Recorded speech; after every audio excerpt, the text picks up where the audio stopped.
Big facts. No cap and you hate that, yeah. Big facts.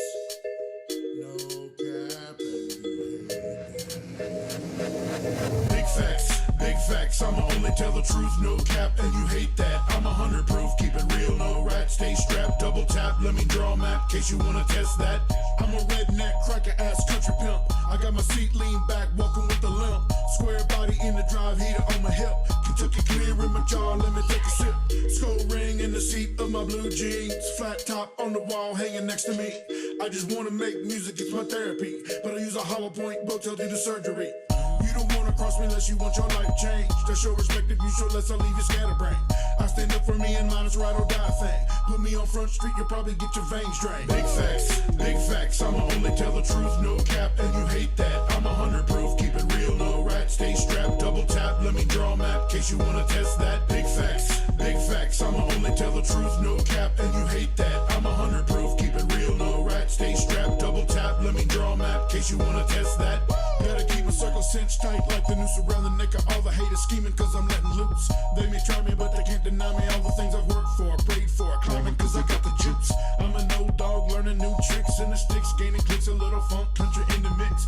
Born a hick, not a lick, keep it slick like my drip, dropping dimes like I play for the lyrics. I know I don't fit the rap god mold, trust me I've been told, honestly the story is getting old. But I got soul in my flow and my blood runs cold, you can't get me off my game, no I'm too strong. Look, I'd rather sit around the campfire and throw some hands, sip a beer with my dog, but hope you understand. My kindness ain't a weakness, I was raised in Dixieland. You be a bitch, I flip the switch and then I touch your sand. Big facts, I'ma only tell the truth, no cap, and you hate that. I'm 100 proof, keep it real, no rat, stay strapped, double tap, let me draw a map, case you wanna test that. Big facts, I'ma only tell the truth, no cap, and you hate that. I'm 100 proof, keep it real, no rat, stay strapped, double tap, let me draw a map, case you wanna test that. Big facts, I'ma only tell the truth, no cap, and you hate that. I'm 100 proof, keep it real, no rat, stay strapped, double tap, let me draw a map, case you wanna test that. Big facts, I'ma only tell the truth, no cap, and you hate that. I'm 100 proof, keep it real, no rat, stay strapped, double tap, let me draw a map, case you wanna test that. Big facts. No cap and you. It is what it is, everybody. You know what time it is. It's Uncle Turtle Live. What's going down? What is going down? I'm looking forward to this interview tonight with Mr. Shawn Paris because, one, he's doing things. You know what I'm saying? He's doing things. But two, he's hilarious, and I know that it's going to be an entertaining interview. So without further ado, ladies and gentlemen, the man with the plan, Shawn Paris. What is up? Show love. Oh, I caught him. What it is? What's going on, man? Not much, man. Just hanging out here at a family cookout. We just put the kids to bed. Oh, so are they going to wake up if you get too rowdy? Probably, but they know not to get out of bed. We raise Southern kids. Them kids fitting to wake up because it's going to get rowdy in here. I always like when it gets rowdy, man. I wouldn't have it any other way. We have, so far, you're going to recognize some of these names. This always happens to me when I have the chat because fans of the artists get on and watch them that I don't recognize. And so, like, Wendy Rice. Wendy Rice, girl. I know Andrea. Andrea Smith is on here. But I figured... Wendy Rice is Hot Rod Chick. Ah, that's because, yes, she commented on YouTube. Now I know who she is. Yep, and then Girl Cloud Chaser would be Autumn, and then Jason Rice is her husband. There we go. You see, it's weird when you only know people. Griffin Smith's on. He's another artist that I'm going to get on here eventually. I've been communicating with Griffin a lot. We're actually thinking about doing a 6-song little project, 2 country, 2 rap, and 2 rock. Oh, you and Griffin? Me and Griff, yes sir. That'll be awesome. Jacob Wagner's in the house. Jacob, he's upstairs. Well, before we get too deep into the live chat hole, you know, I'll pay attention while I can, but I want to I want to hear from you about you. You know, I know you're an artist, and one thing I will tell you, coming from like listening to music and all that, it's without a shadow of a doubt, it's very obvious to me that you love your son. Very obvious to me, and that's amazing. I do. That's my man. That's my man. Because I grew up with my dad a long ways away from me, and so I relate to that. You know what I mean? But from I relate to it more from your son's perspective, and he knows too. So trust me, he knows. Yeah, he's a good little kid, man. I couldn't ask for more. But before we get too deep into that, I want to hear Shawn Paris on Shawn Paris. Oh man, Shawn Paris on Shawn Paris. What you want to know?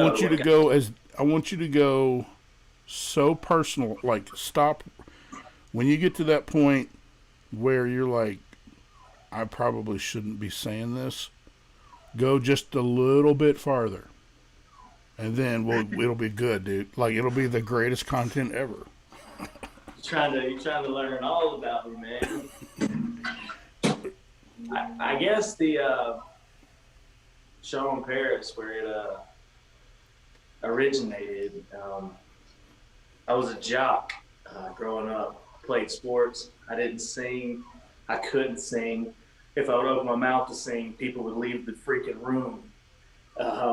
My brother has an amazing, amazing, beautiful voice. My sister has an amazing voice too. My younger sister and my older brother. And I started doing chorus in high school and stuff, and I said, man, I want to sing. And then my mom was one of those blunt country women, man. She told me, she's like, you probably need to just not. I'm just going to be real with you. And so Honey, let's find something you're good at.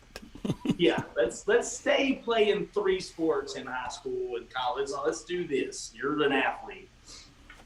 So did you play guitar in high school? I did not. Okay. I didn't play guitar until recently. Guitar's a recent thing. Nice. So I decided I wanted to sing, and everybody was telling me I couldn't, and I was a jock, and I didn't just stick to playing sports. So my junior year in high school, I quit. There you go. Said, fuck it. I don't want to know. Like, y'all ain't gonna tell me what I can and can't be. Facts. And so I joined. I'd been in chorus because of my brother, because he was 1 year older than me. And then I decided, my chorus teacher pulled me aside, Miss Campbell, rest her soul. She pulled me aside, an amazing lady, and started working with me. And for 2 years, she worked with me after school, 3, 4, 5 days a week, and eventually got me to where I was the first person to ever sing a solo in all 4 concerts my senior year. She had never had somebody sing a solo in all 4 concerts of the year, and I was the first one, and I was the jock. Well, that explains some things. The whole jock thing. Hey, Autumn. Autumn said, hey, do you know who Autumn is? That is Wendy's daughter, girl cloud chaser. Oh, okay. I see you now. Now I get it. Devin Laterno's here. Hippie Chick's here. Hippie Chick, what up, Nikki? So, you decided you wanted to be a what made you, how did you go from, we know that you did it, but what popped in your head that said, hey, this is more of what I want to do? And Somebody told me I couldn't. There it is. That'll do it. That will do it every time. Music was like my passion. Like, music, I tell everybody, music saves lives. And facts. I had a rough. If you've heard any of my music, I clearly didn't have the best childhood. Like, everybody says, "Oh man, you're covered in tattoos." I'm like, "Yeah, it's the daddy issues. Don't worry about it." But well, and you know what? A lot of artists have that. A lot of artists have had to deal with issues. I mean, and I think a lot of, and I'm not even talking about just music, anything, whether it be painting or drawing or music or whatever art it is. The Pain makes best the most art comes beautiful from art. pain. The best art to Yep. me comes from pain. Yep. That's what started it, man. I used to just get lost in music, and I use it as an escape. And I always listened, and I'd sing guitar by myself, sing in the shower. But I saw, started seeing people in concert, and I watched how much joy they got from being on stage, and I watched how much joy some of the fans got from just being able to see them. And I was like, I want to make people that happy. Like I make music. I don't like. Everybody thinks that a lot of these artists, like, yeah, we write music as therapy. Yeah. At least I do. It's therapy for me, but I don't go to the studio for therapy. I go to the studio to get my message out. Right. Once I write it down and I compose it, I've gotten my therapy. Yeah, that's So when I the go to therapy the studio, is I the spend $100, $1,000 to get these, the therapy is get the all process. these albums and put out to these people. Yeah, it's just it's for people that support me and follow me, and I've already, even as small as I am, I've had people reach out and tell me, man, that song that you wrote at Daddy's Matter 2, that hits home. I'm like, that's why we do it. Like last night I got in a live on Instagram by accident, and it just popped down at the top, and I clicked it trying to get back. Next thing I know, 10 minutes later, they had pulled me in there, and this kid's like, and he's like, hey, will you come in my live? I went and got his live. He was like, oh my God, dude, I listen to all your music, your son. And I was like, whoa, wait, what? You do what now? Yeah. Yeah, I don't think I'll ever get used to that feeling. And that you can't get that from anything else. You can't. And So. and yeah, and it's very true what you were saying earlier about, the artist dealing with their issues. Their therapy happens during the writing process. And then once they've documented that, I don't know if you emotional once they've documented that, like, emotional splinter that they want to communicate, then they put it out. You've already processed it. Then when you put it out there, everybody that it hits with, they've got to process it at that. I mean, and they process it just by listening. But yeah, That's like, awesome. I'm trying. I wasn't even planning on releasing. I wasn't even planning on necessarily doing rap music. I love hip hop music. I have some favorite hip hop artists and stuff, but I never saw myself as a hip hop artist. And then when Like I started Uncle Turtle writing, you were talking about your favorite hip hop artists and how Uncle Turtle was one. Remember before we got live, you were like, "Yeah, you're my favorite rapper of all time." Do you remember? Yeah. So, yeah, I said that. Y'all mark my words. I said that shit. It's live. This is documented forever. He can't take it back. What now? Go ahead.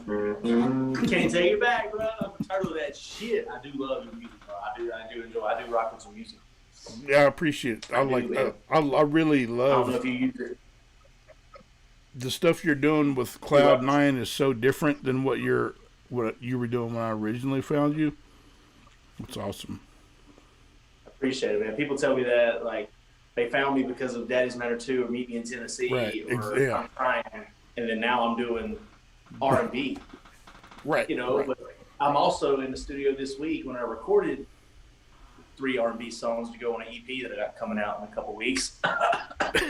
It's going to be called chill music. Because you know how people a lot of times will Google chill music or punch in chill. So my 3-song EP is going to be called chill music. And it's got some R&B some marketing genius going on right there. A little bit of Cloud. I'll give Cloud credit on that one too. That was a joint idea there. So we got a new song called Smoke and Mirrors that I think we're going to shoot a video for Sunday. And like the beginnings, yeah. I put it on my Instagram today, part of those little sneak peeks.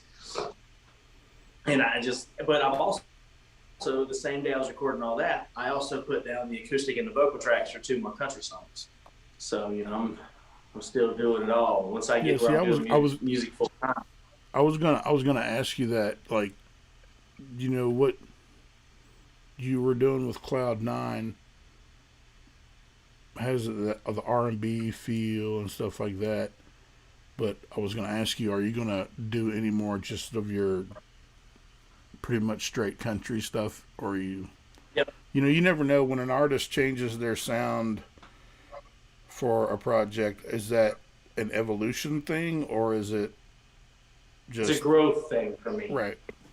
But it's not like It's you're helped. leaving. It's not like you're leaving your old stuff style. I guess I could say. But that's Not awesome. at all. I'm actually, like I said, I got a song called #Over It. It's a country song. I just laid everything down. Just have it released in a couple weeks. Well, you know what you Another could do. duet. You know what you could do is play it live right now if you wanted. I mean, if y'all want to hear it, I'll play it. Who? All right. Let's talk about this. If somebody got on here and your name is they want to hear it.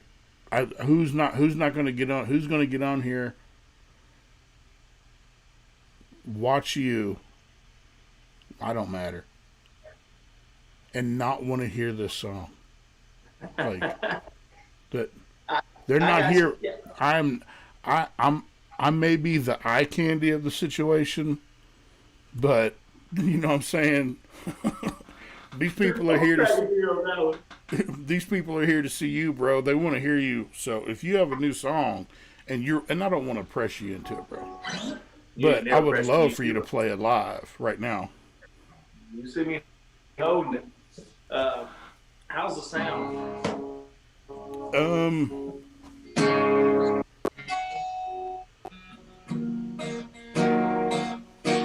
I'm gonna turn my mic down so you don't have any outside noise, and then I can hear I can hear you and the guitar, so you should be good. That's not obviously studio quality, but Do a little bit. I'm gonna play a little bit of something and tell me how the mix sounds. Gonna take the freight train down at the station, Lord. get closer. Alright, here we go. I'll play this. This is called #Over It. The You, only thing I may not play is the bridge. Because, Can you? Is there any way you can turn you up or get closer to the mic? Can you turn? Can you and the guitar get closer to the mic and sing? Yeah, for sure. I can come hang out with y'all. Because I think I could hear both, but it was kind of quiet. So, and you sing like I do, where you don't just sit still. You know, you like so when you turn like that, I couldn't hear you very well. But you got to move, I got you. man. Yeah, I don't sit still at all. If you feel it, you got to move. I'll try to. This is called #Over It. This will come out in a couple weeks. So, Hashtag what? yeah, let me know what you think. Hashtag Over It. over it. The Okay. first verse is about when you're acting all tough after a breakup and you're like, I don't need you. You lost out on the best thing you could ever had. And the second verse is like, well, maybe I do miss you. So,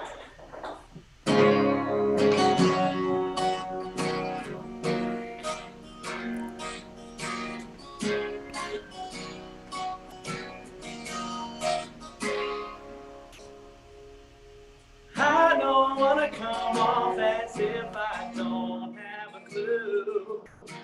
I'm gonna let you know I'm done chasing after you. I'll admit I've gone and bit off more than I can chew. I got myself in this awful mess chasing after you. Going once, going twice. Girl, I'm gone, I'm out of here. I'm taking more than I can bear. Let me make this crystal clear. I'm a man who knows my worth. I'm the best that you can get. You can take that somewhere else. What I'm saying is #over it.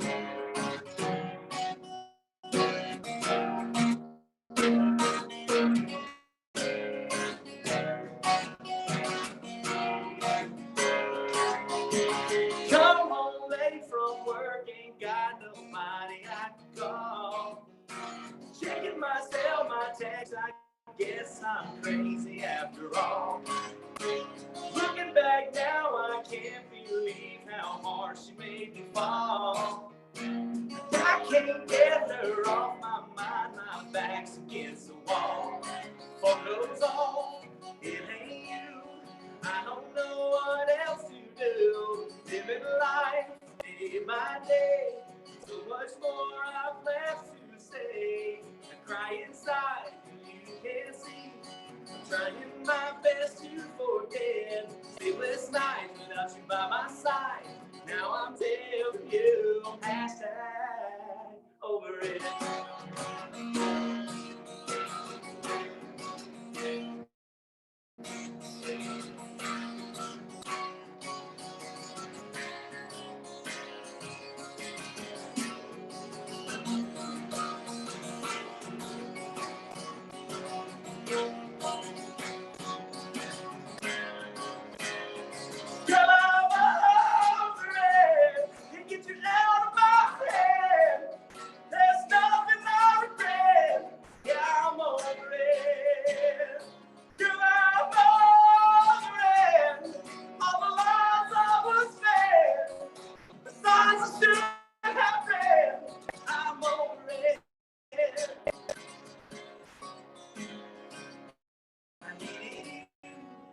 Needed me, be the best that we could be. I'm alright, not okay. Since we've gone our separate ways. No matter what you do or say, there's nothing left to make me stay. I'm hashtag over it. Forgive the voice crack. I didn't warm up before that, but yeah, the bridge is up there.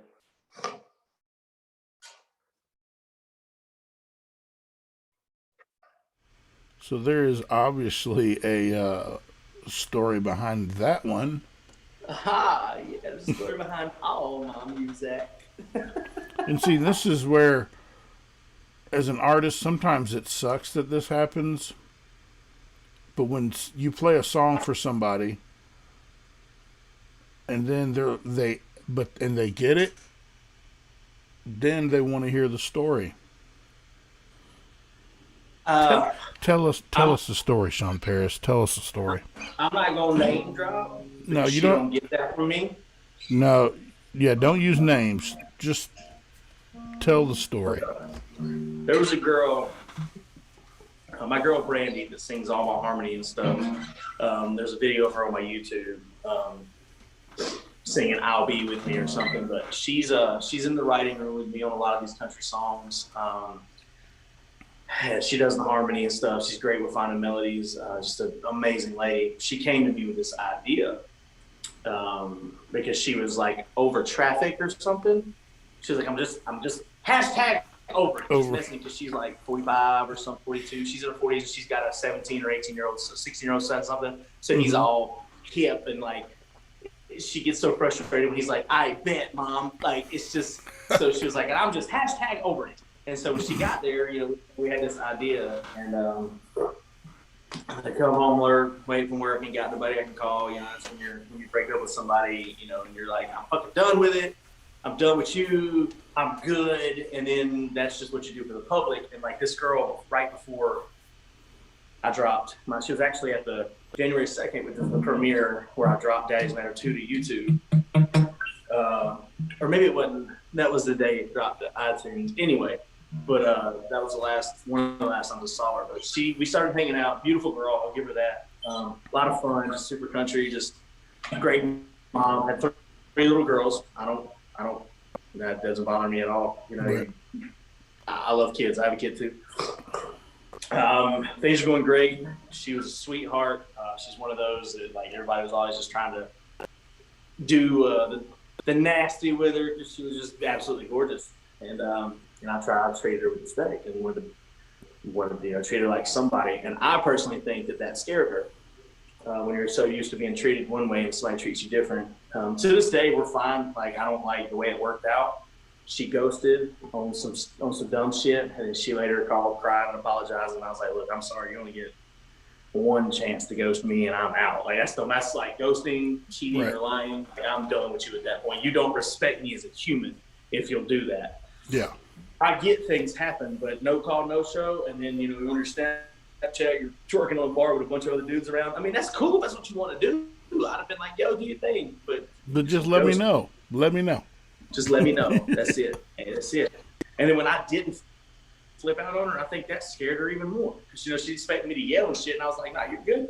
Call me if you ever need anything. Like, this is over, but call me if you need anything. I'm here for you. Now I know. So, like, what the fuck? Wait a minute. So that's, I still think about her if I'm admitting it. But, that doesn't just happen in, like, dating relationships. That happens in, friendships. That guy and guy friendships, or buddies.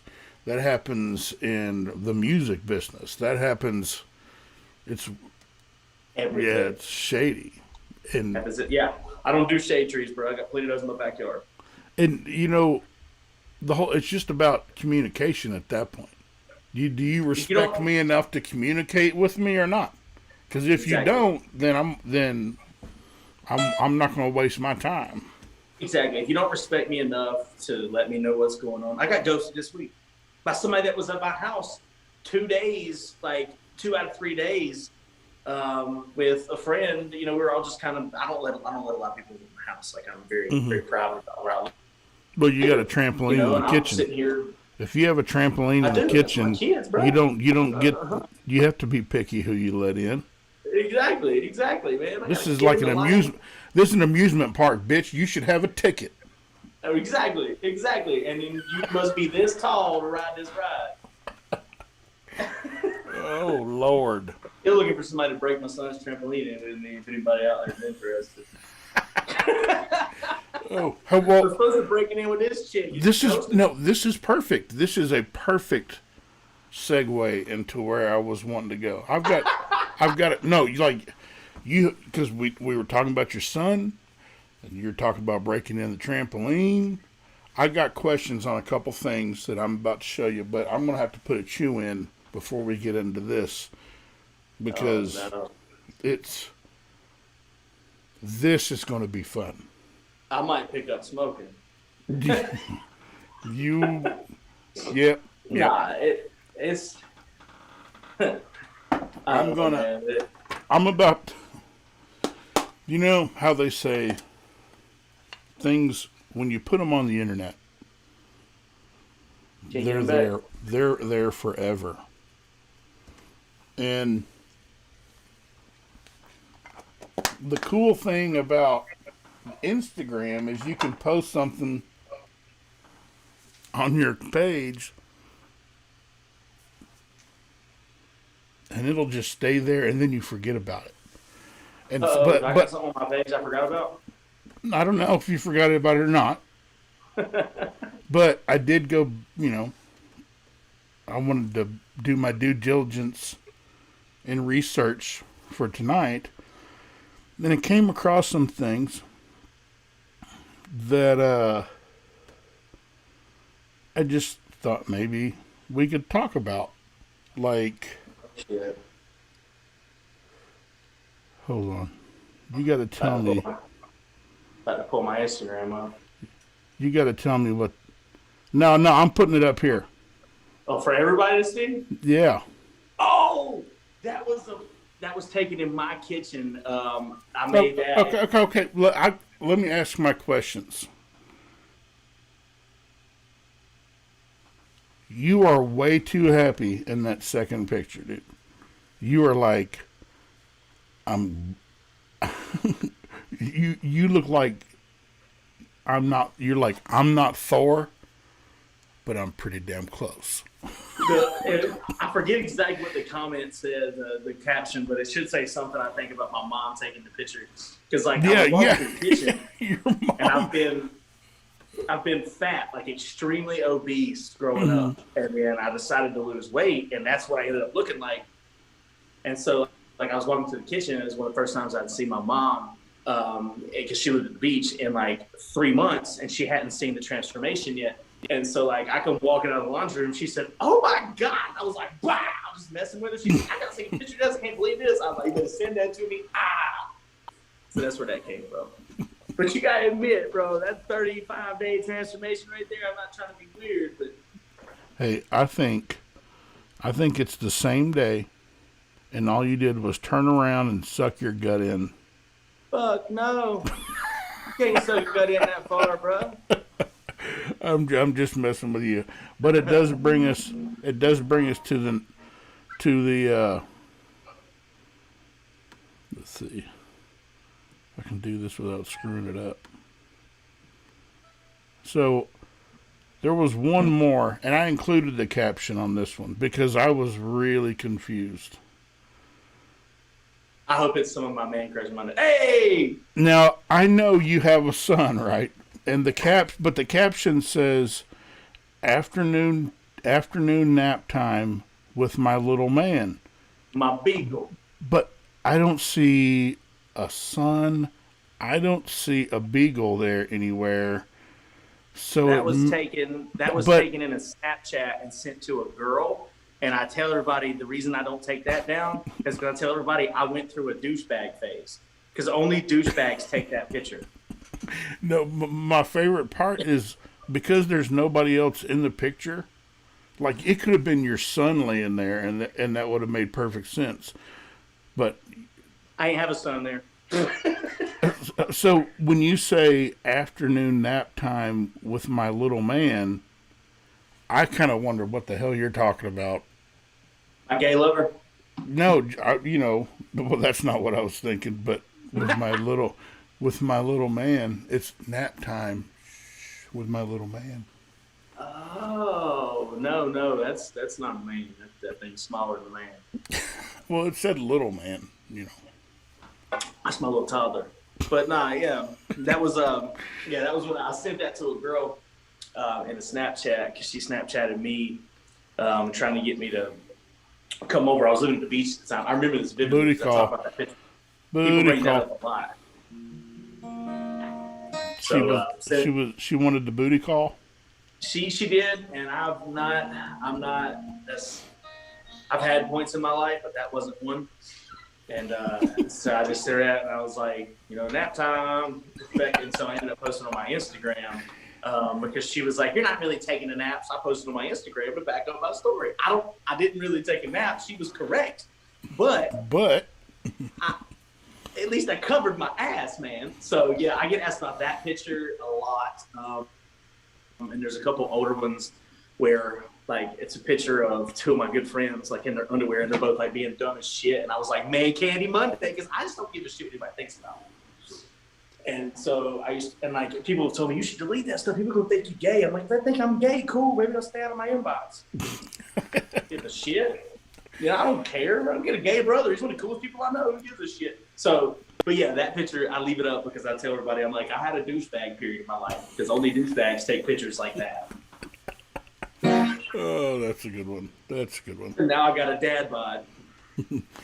Dad bods are the in thing now.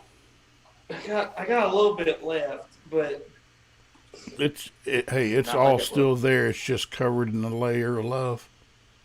Yeah, because I went from super obese to 304 pounds, and some of you see those other pictures where I'm just absolutely insanely stupid big for no reason. I was 304 pounds there, and my joints, my knees started hurting. I tore something in my shoulder lifting weights, and I just now I want to be somewhere in the middle. I want to be low key dad bod, but still strong enough to move you out of my way if I need to. Facts. Were you ever in the military? I tried. I joined the military. Navy? I passed. I got a 91 on my ASVAB. Passed the nuke test. I was a nuclear engineer. 9 days before I left, I broke my ankle playing basketball in a pickup game. Before I left for basic training, I got my ID. I got everything. I had sold everything. I looped. Lost the word. Got rid of my business. Liquidated my company, moved my mom and my brother into my house so they could watch it while I was gone. Took my shoes off, was done playing. This guy's walking in, let's play one more. I was like, fuck it, because I took the last 2 weeks off to just kind of party and hang out, and broke my ankle.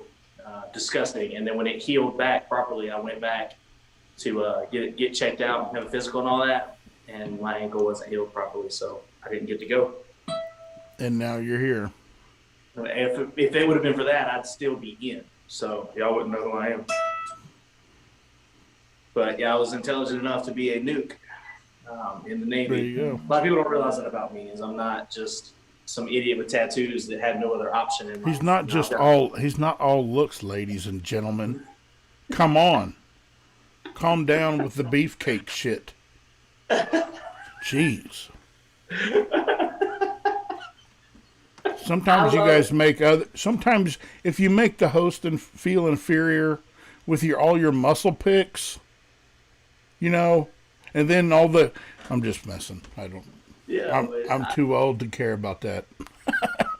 I just put up the YouTube on my iPad, so I gotta check some of these chats. No, actually, never knew that. Would you never know, Wendy? They were way more kind than I wanted them to be. Like I really was hoping it was going to be like just this landside social media roast, but it didn't happen. They love it. Dude, they're afraid to roast me. Have you been into the roast sessions with me? I would pick you apart. I will pick you apart. Oh, so I've got my core group. I don't even call them fans, man. My core group of supporters. Oh, Uncle Turtle, you spitting in a damn. I love those. It looks like. Anyway, I drink those all the time. At this Body Armor. Body Armor. That's what it was. I drink a strawberry nanner. That's what this is. So hell yeah. So I've got a core group of support that's just insane. Like Wendy and Autumn and them and Griffin now and Nikki, Hippie Chick. They just support the shit out of me no matter where I go, what I do, who I'm interviewing with. They make sure to pop in, and I couldn't ask for more. You know, Wendy and them drove down to. I was in Tampa with Cloud9 last week, and we went to Fort Myers to see the Adam Calhoun show. We got to get backstage and hang out with him and the Sticks, and they drove down from the Orlando area in like 3 hours. Got a hotel room, got me a hotel room, wow. And then I got kicked out of it, and I'm still battling. Nope. Skirt. Now see. That is like a 5 second, not even 5 seconds. That's like 2 seconds to describe something that definitely took longer than that, and that we all need to hear. When I explain before that, you're gonna be like, "Are you kidding?" I was born in Clearwater, Florida, which is right outside of Tampa. And my dad right now actually lives just north of Orlando. I think it's north. I know he lives really close to Orlando. So I know all these places. I got family all over the Tampa area, and so that's cool. But let's hear how you got kicked out of a hotel. Did you go all rock star? Did you go all rock star on it? I didn't do a damn thing. That's the thing. Like, I'll accept my responsibility for anything. And when you hear exactly why I got kicked out, you're gonna laugh. Is it big? Okay, go ahead. So we go to the concert, we have a blast. We're hanging out after the show for several hours. So it's like 2:30 in the morning, and we're an hour and 45 minutes away from Cloud's house, his condo. He's on the way here, by the way. He'll be at my house at 3 in the morning. We're going to show him the country life. But there you go. So we were going to drive back after the concert. Well, we ended up partying, hanging out, and then the Sticks got a hotel room at the same place that Wendy and Jason were all in Autumn were. And they were just like, let me get your hotel room, because I was like, I wasn't broke, but I was flying back and forth, and I had a lot going on. And I was like, I just don't know if it's something I need, if it's smart for me right now. And they're like, well, we got your room. Come on. I was like, oh, sweet, thank y'all. So they're so freaking awesome. Yeah. And I have been on the phone with the manager trying to get a hold of the manager the past 3 mornings to get their money back because of the fucking front desk guy. So I get there, I'm eating my food. Did you get to punch somebody in the face?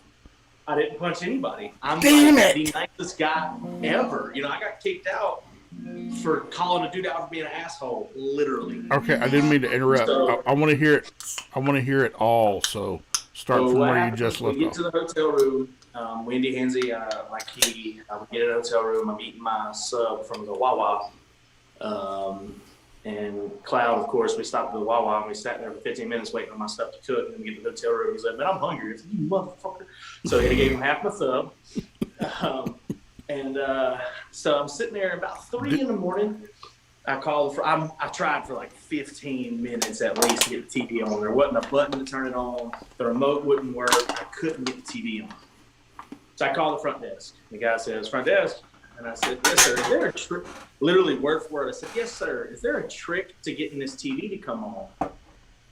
And he said, you just push the power button on the remote. And I said, you don't think I tried that, asshole? And he said, have a good night. Hung up on me.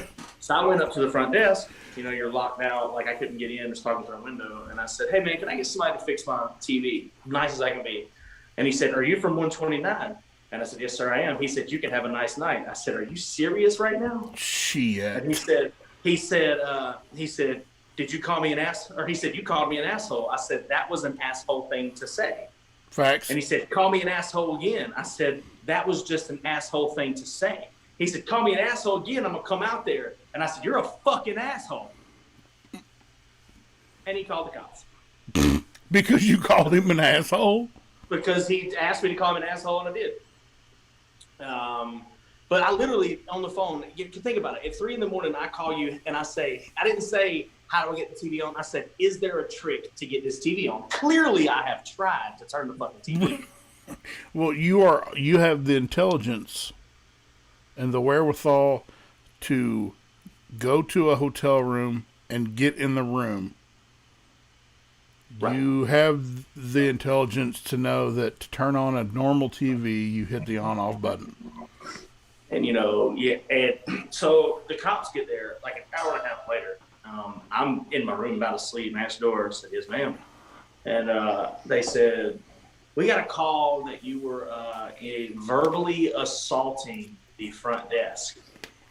And I was like, first of all, verbal and assault shouldn't be used in the same sentence because by definition of assault.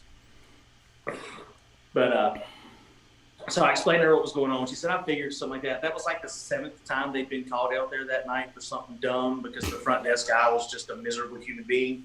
And then they ended up, she came back because Cloud was talking to her for a minute, and then she came back, brought me my ID. She was like, I know this is unorthodox. I'm not supposed to do this, but I looked for your music and I couldn't find it. I said, because that's not my name. Right. I was like, that's not what my music's under. So I told her what my music was under, and then we ended up sitting there jamming with the cops to some of my music.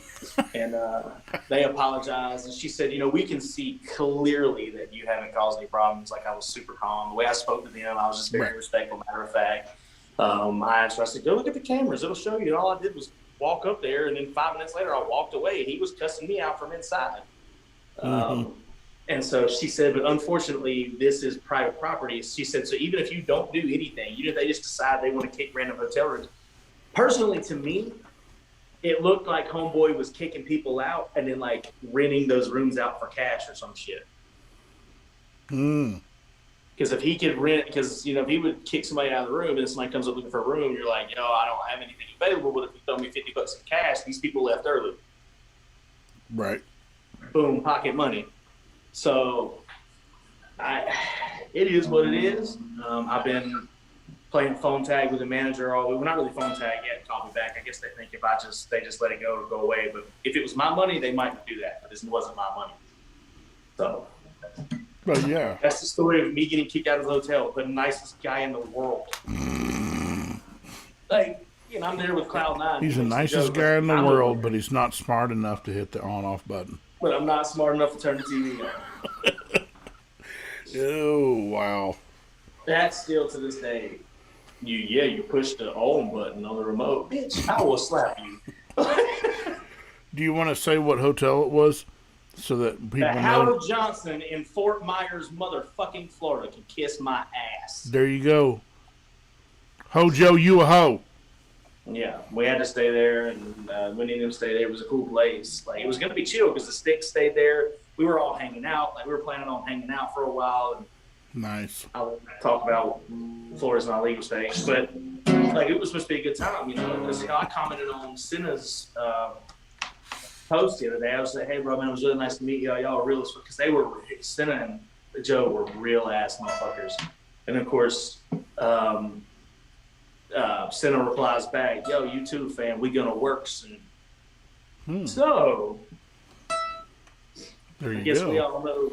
we know what we both do for work, and we ain't building a house together. So, You know, he City Sticks is one of the most one when it comes to hooks on songs. Every hook that I've ever heard him do is so good. I love the dude's voice, and he told me straight up. He said, "I want like a country singer, like a country sound on some hooks, and in the future." And I was standing there talking to him about it, and my eyes were just like, "I really hope he hears my music." I are that. I are that. Over that here. Over here. Over here. Excuse me, sir. I got a question. So, and anybody that knows me, like Wendy, and they all saw it. I won't force myself on anybody. Like he made the comment, and I was like, dude, cool. Holla at me if you need it. And then I just roll on about my life. You know, I'm not going to sit there and berate him, because I was sitting there talking to him in the bar after the show, and him and I were having a great conversation. He, like Cindy's a super cool guy. And, I'm not a starstruck kind of guy. Like, I met Adam all them and said, hey, man, what's going on, bro? Like, I passed Adam in the hallway, and I had just came off the stage and looking at how big the place was, and I was daydreaming. And so I walked by him. I didn't even notice him. And then he got right beside me. He said, what's up, big dog? And I went, oh, that's Adam? And he said, yeah, what's going on? I said, dude, that's my bad. I was daydreaming. I was on the stage. Like, one day I want to, you know. And he's like, oh, you're good, brother. They're all people. They're dope-ass human beings. But, like, they're humans. Mm-hmm. And so I'm sitting there talking to Senna. We're just talking about life. And this kid walks up with his earphone in his hand and is like, yo, bro, check this out. And Senna's like, hold on, bro. And he, like, puts the earphone in and he goes, for, like, 30 seconds. He's like, yeah, man, that's cool. He's like, hold on, I got another one. So Senna was like, wow. The dude was playing him, like, EDM beats, asking if he wanted to use them for his song. He walked away, and Senna was like, I don't guess he's ever heard of my music. Yeah. Yeah, that's exactly an EDM kind of guy. You know, I've got to meet. I went to 2 years ago in Salina, Kansas. I took my son, who's now 17, almost 18. We went to see the Crazy White Boy tour in Salina, and it was Calhoun, Demon Jones, Big Murph, and Just in Time, right? And I've told this story before on when I was I was interviewing Broadnax. I told this story, but this is how I got started in this. I found. I hear you, Chris Stapleton. Oh, go ahead. I'll play the guitar when I'm bored. I know. Not like I'm bored. I'm listening to your story. You son of a bitch. You son. I got you. I told you. I'd roast you. But I found those guys and Gary Vaynerchuk at the same time. And at that point, I was like, oh, that's what I'm going to do. You know what I'm saying? And so the day before I went to see that concert, I created my Uncle Turtle YouTube page and uploaded one of my dirty songs to it. That's the only thing that was on it. And so then I went to the concert. We got there about an hour early because I wanted to go around and talk to people. And I would play them my song on YouTube. And I got my first, 14 subscribers in that parking lot, right? And so I was like, okay, here we go. So then, Gary V. Have you ever heard of Gary V? Gary Vaynerchuk? Yeah, I have. Yeah. So then I go in, and when I finally get in, Just in Time is on stage because the line was long, obviously. And then Big Murph was on. Well, then after because Just in Time was up there with Big Murph a lot. Well, then when Demon Jones came on, Just in Time was in the crowd, right? And then he had his wife with him, and then they were over in this one little seating area, and I was like, hey, I said, hey, I've got a YouTube channel. Can I interview you? Right? And this is in the crowd. And he's like, yeah.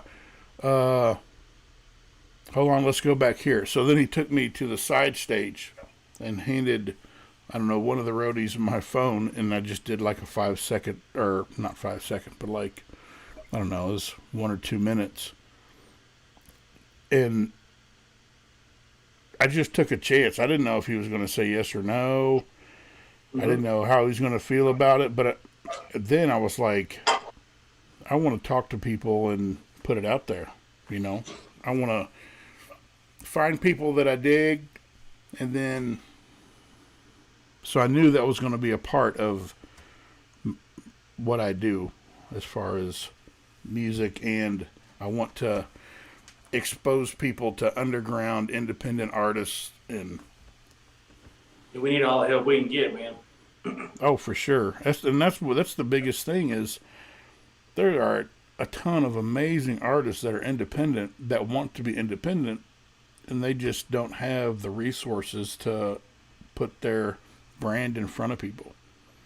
And that's where, as independent artists and people who are fans of independent music, that we depend on them so much, you know. Yep. We appreciate it, man. I appreciate every share, every like, every comment, every interview. Like, if one person here sees this interview and didn't know who I was, then it was a success. If nobody sees this interview and didn't know who I was, it was a success. Right. You know, because it's just different around here when you're independent. Yeah, it's still content that you're putting out, and you didn't have to, like, you and I both control this conversation and everything about this video. You know what I'm saying? And we're not in the studio spending money, and it's right. I'm just hanging out, drinking beer with Shawn Paris. You know? Yes, sir. So I'm gonna get out to Kansas though. Me, you, and Jordan all gotta meet up. Oh yeah, I already told. What I think would be awesome. I've been talking. Jordan and Jacob have been talking about coming to where I live. I'm about 2.5, 3 hours northwest of them. Like, I'm only 107 miles from the Colorado border, and they're over close to Wichita. But they're going to come out, and we're going to like go. We talked about going camping, and then, but bro, what I'll do, man, if everybody would be down with it, I would. If we can get me like a Friday night and a Saturday night acoustic show, I'll come out there early. And we can all do some stuff like Thursday, Friday, or something. Then I can play a Friday and a Saturday night show to kind of pay for my trip, and then I can fly back home on like a Monday. Because I fly on a Thursday and a Monday, it's a lot cheaper. Mm-hmm. So if y'all ever want to do something like that, let me know some places in the area where there's music played. And that's the biggest issue for me is I live in a town of 900. Hey, so, I could have the whole town of the Indiana venue. So the whole venue thing, but Hayes is 45 minutes away, and it's a college town, Fort Hays University. Shout out Tigers. And shit, if I could find 2 places there, I can play on a Friday and Saturday. I can make the trip. But see, I don't know how much, I don't know how much they pay, stuff like that, But yeah, we need to figure. It'd be awesome if Jacob and Jordan could come out, and then you came out, and we just did stupid shit. That's my favorite. Hey Turtle, what's your favorite pastime? Doing stupid shit. Doing stupid shit. And I don't ask for forgiveness either. Like, I do stupid shit, and I'm like, yeah, I did it, so don't fight me. It's cool. Like some of the pictures on my Instagram. Like, but when I started doing music, Like, believe it or not, I went back through my Instagram just because everybody gets motherfucking canceled on some shit they did 9 years ago. So I went back through my Instagram just to make sure it wasn't really me. Yeah. It was more to see if some of my friends or something had commented something stupid. I understand. And I went through. I didn't delete anything. I was like, you know what? I ain't done nothing dumb. I ain't done or said nothing that could even be considered racist or sexist. It was like, Yeah. I'm just an idiot. And I'm unapologetically an idiot, and that's fine. Fine. I just don't care. You know, and people get mad about everything. And, you know, and that's the thing that, you know, if you decide, dude, like I said, I bring up my age a lot, but it's out of frustration because you are taught from the get-go. You're taught this is what your life is supposed to look like. You are supposed to go to school. You're supposed to play sports. You're supposed to go to college. You're supposed to meet a spouse, settle down, have kids, find a stable job so that you can pay your taxes and hopefully you have a good life. You know, and that's nobody. I was never taught, you know, everybody says you can do what you want to do. You can be whatever you want to be. But no, that concept needs to be expounded upon. You can't just say those words to a young person and expect them to get it. You have to tell them, no, really, you can. You got to work your butt off. You got to do this. You got to research and, you know, do everything you can to do what you want to do, but you can do what you want to do. But that's not taught. I mean, it's brought up, it's referenced, but it's not truly encouraged and pushed. And that's what I'm trying to do with my kids is, you know, it's hard.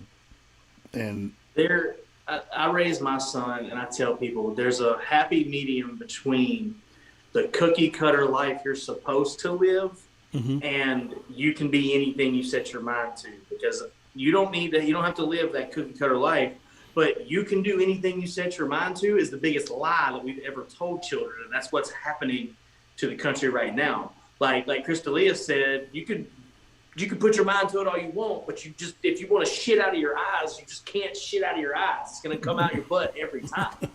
You know, we can strive to be the best, but like, you know, a 5'4" guy or a 5'6" person, they're just not going to be NBA star. You know, right. Well, that's where you have to. That's where, to me, you have to. Like I'm an artist. I rap. Do I think that I'm going to be the greatest rapper of all time? No. But it's still not going to stop me from doing what I want to do. 100%. And if I can do that, if I can do that and pay my bills, you succeeded. That's all I need in life. A guy asked me 2 weeks ago. He said, "What do you consider you've made it?" And I said, when I consider that I've made it in music, one, the feelings that I get from people singing my lyrics and coming up to me, that's already enough. But I told him when I fully feel like I've successfully made it is when music is the only job I have. Right. When I don't have to move, when I don't have to go build a deck to pay for studio time, when I don't have to go flip another house to make sure my son goes to college if he wants to. Right. If I make $80,000 a year doing music, I've made it. That's not my ceiling. I'm not anywhere close to done. But at that point, you are successful. Right, I have made it. Technically, I'm a professional musician right now because I have put out original music and made money off of it. Right. Technically, but to me, I don't consider myself a professional musician until music is my profession. Yeah, I get that. So give me a year. Yeah, and mark my words. No, I have no doubt. And one of the things that you don't learn really until you get it, until you actually try to do it. There's a lot of people, I guarantee you, that listen to your music or listen to my music or listen to other people that you and I know or talk to, and those people think that some people probably think you make good enough money to where this is what you do 100%, and they don't understand that. No, I'm just like, we're scraping. You know what I'm saying? Scraping. Yeah, I did an acoustic show for $100 3 weeks ago. Mm-hmm. Now, I mean, I walked out of there with 500 because of tips and shit. But like, people don't realize that this shit's hard, and especially coming out of COVID and everybody's like, man, I want to see your full band. They don't realize that I make less money when I perform with the band. Yep. Because I'm going to pay my guys. I got to get them a hotel room. And you're going to pay your guys first. I'm going to pay my guys first. I lost money on a show 2 weeks ago with my guys, but I told them, I was like, if we do a show for exposure that somebody's going to lose money, I'll pay you out of my pocket if I have to. Yep. Because no, that's not their brand. They're part of my brand, and they're going to stick with me because I love my guys. But I would never ask them to take a loss. Yeah. How many shows? Like when I was in a band, and we didn't. I mean, we just played locally, Yeah. But I've either taken a cut and pay compared to everybody else that was in the band, or I played for free and they got paid multiple times just because it's Well, what my band members also understand is right now I'm going to take the loss, but in a year from now, when I'm making $1,000 and y'all are making 150, I took the loss. I built the brand. I'm the one on Instagram until 4 o'clock in the morning, popping into these lives trying to meet people. I'm the one out here pushing my brand. I'm open for Molly Hatchet and Wade Jennings and all these people and trying to get my name out there, traveling, doing shit for free, taking my motorcycle with a guitar strapped to the back of it. I'm out here working and grinding. So, I mean, I love my guys and they are the shit. And they're at practice. My drummer's the man. We practice at his place. My bass player, like, I'm trying to figure out this shit with the insurance from my wreck. And my bass player's like, here, drive my car. I'll drive my parents' spare car. Like, they're family. Right. And when I start making money, they are too. Yeah. But, bring the squad with you. I've got all the equipment, the name, the brand. I'm sending the emails. I'm cashing the check. I'm handling everything. I'm in the studio paying for everything. So when it comes time to make a little bit of gravy, for a couple months, I'm going to scrape off the top and replenish the Shawn barrel. The Shawn barrel. Yeah, because I dipped way into my savings account. But when I put out Daddy's Matter 2, it was like, and I didn't know what was going on. So I was like, fuck it, I'm going all in. Yeah. I'd rather sleep in a box and know I gave it all I had than to tiptoe pussyfoot around it. Facts. Not big facts. So what other song do you want to play? Now, keep in mind, see, I used to play music on these, but I started getting YouTube and all these people are like, that's a licensed song. So you can't do that, even though I was actually interviewing the artist and playing the song with them, like while they were on here. But anyway, you're playing them live. So it's a cover. I can play a cover as long as I don't monetize it. I can play it wherever I want to. Oh, like you don't want to be exactly, Wes. Oh, what's up? Wes Varner's in here, my dude. Exactly, Wes. But no, play whatever you want to play, man. You can play another original. You can play a cover. It don't matter to me. Whatever you're feeling, bro. But I do want you to play some more. What we got? How many people we got in here? I don't know. What do y'all? Does Wendy and them? They want to hear an original, or y'all want to hear me play like some Marshall Tucker band? What we got? I don't know how many people we got on here right now. I'm just saying, if they want to hear something. What do y'all want to hear? Tell them right now. You've got Shawn Paris on here right now. You have the opportunity, tell him what he said he'll play anything in the world. He knows every song that's ever been written. Wes said Wes said play an original. Isn't that hard though? Like if you're playing a gig and somebody has a request, and like people expect you to just know some like everything. Right, and like I know there's probably 500 songs that I've got in my iPad that I've played before, and I usually do an hour at my show, whether it's acoustic or band, whatever, and I take requests. And like some people get frustrated, they're like, play this song, and I'm like, I've DJ'd and played music my entire life, and I don't never even fucking heard of that son of a bitch. Like, if you're gonna request, and then they get mad, and it's like, you don't know that? I'm like, no, I don't know that. Like, I don't know your local hometown garage band song. I don't. So yeah, I know, and if I can look up the chords and play it, I'll give it a shot. I'll play Meet Me in Tennessee for Wes. There you go. All right, who's that? Is that is there a specific girl that song is in regards to? Ariana. Her name's Ariana. She's an actual girl I met. We're trying to figure out how to get her here so we can shoot a video. And It'll be the first time I saw her. After. This is a true story.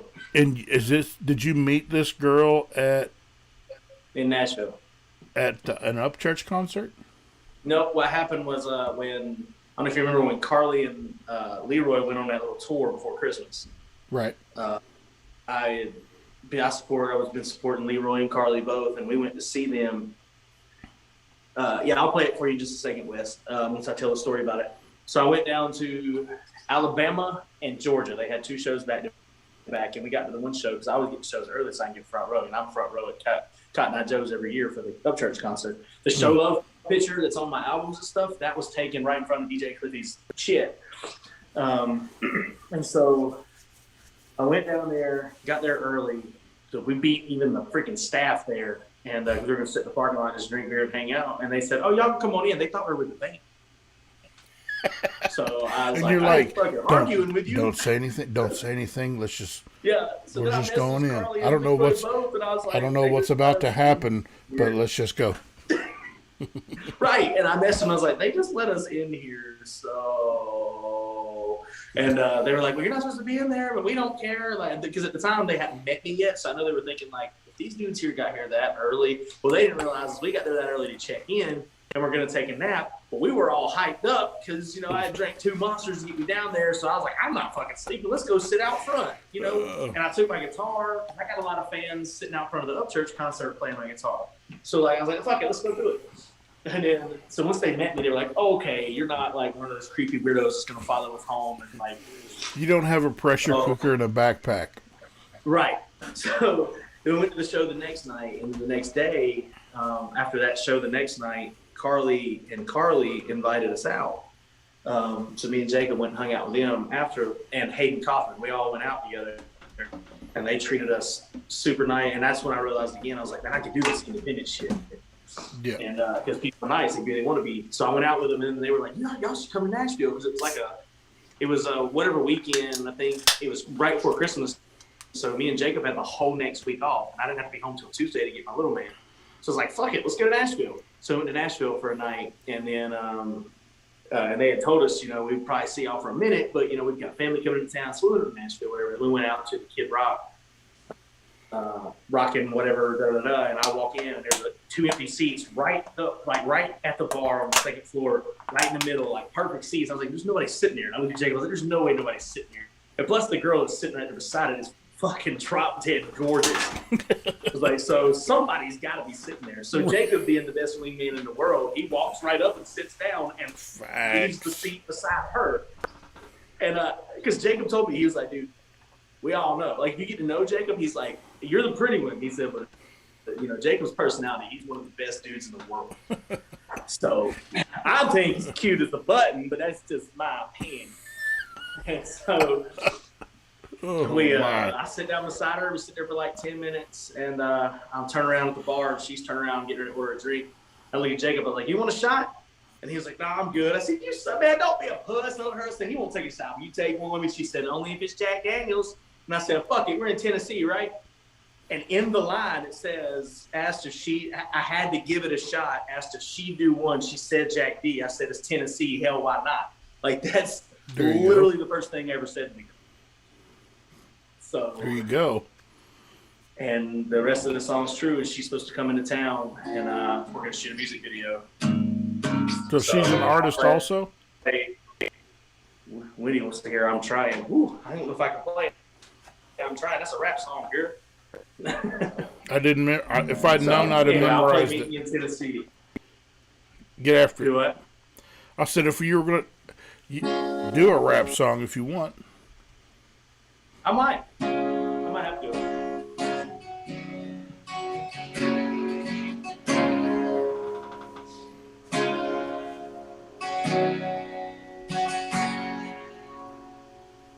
Okay. Let's just make sure I know these words real quick. Ghost Rider. Ghost Rider. I always get like half. Fuck it, I ain't pulled up the words just because you said that. I'm just messing with you, dude. I'm just messing with. No, when I get on Instagram Lives, I do that little the dude with the hologram in the background. I tell everybody this is my Ghost Rider behind.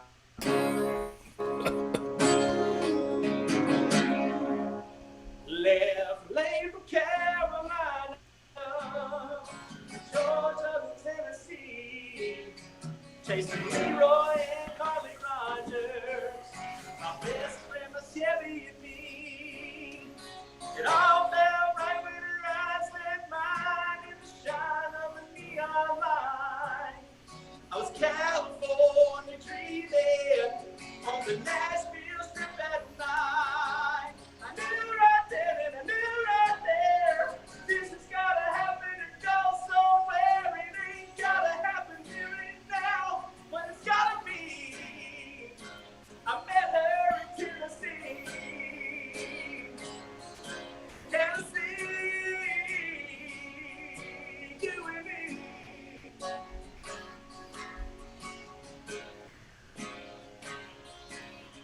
I sat right down beside her, had to give it a shot. Asked if she knew one, she said Jack D. I said it's Tennessee, hell why not? Got him. Forgot the words. It is what it is. And all fell right when her eyes met mine in the shine of the neon light. California dreaming on the Nashville Strip at night. I don't know where and I don't know when. I know I gotta see her face again. There's something in the air that night, baby, I gotta see. So meet me in Tennessee. Tennessee, you and me. Tennessee, the California queen in my Nashville city. She was pulling my strings, it wasn't even trying. The band played along, playing our songs, made me feel like I belong, and I was dying.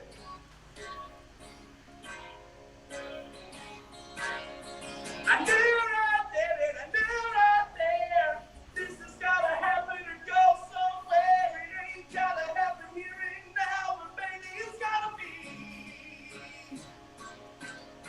Don't know where and I don't know when. I know I gotta see her face again. There's something in the air that night, and baby, I gotta see. So meet me in Tennessee. Tennessee, you and me. Tennessee, so meet me in Tennessee. There you go, ladies and gentlemen. Meet That was me my in first. Tennessee. My first full band country song, and that is whole song's a true story. Thanks, Wes. I appreciate you. I gotta Southern rock song I play for Wes if he wants to hear it.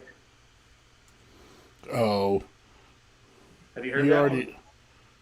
What's the name of it? one? It's all right. Wes said, "Okay, I'm a fan."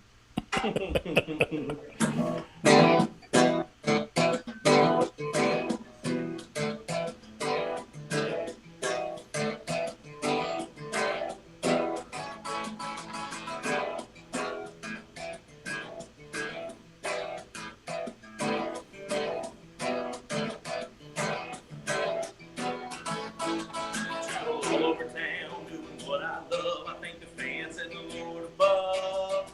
Doing meet and greet, signing autographs, making sure that I show that love. Rocking a bunch of songs, even R&B, with a little rap here and there. It's alright,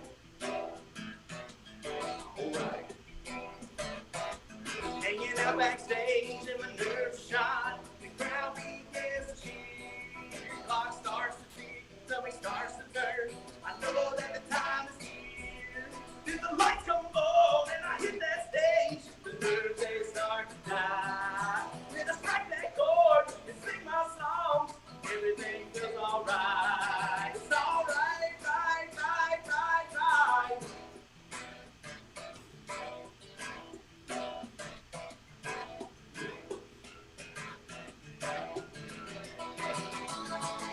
Working 9 to 5, I come home at night. The wheels they start to spin. Pick up my guitar, gotta hear those strings. When that magic begins, start to hum along, little ditty with a melody. It's alright, alright. Hanging out backstage and my nerves shine. The crowd begins to cheer. Clock starts to tick, stomach starts to turn. Know that the time is here. And the lights come on, I hit that stage. The nerves they start to die. And I strike that chord, sing my songs. Everything feels alright. It's alright, right, right, right, right. This is a nasty ass guitar solo.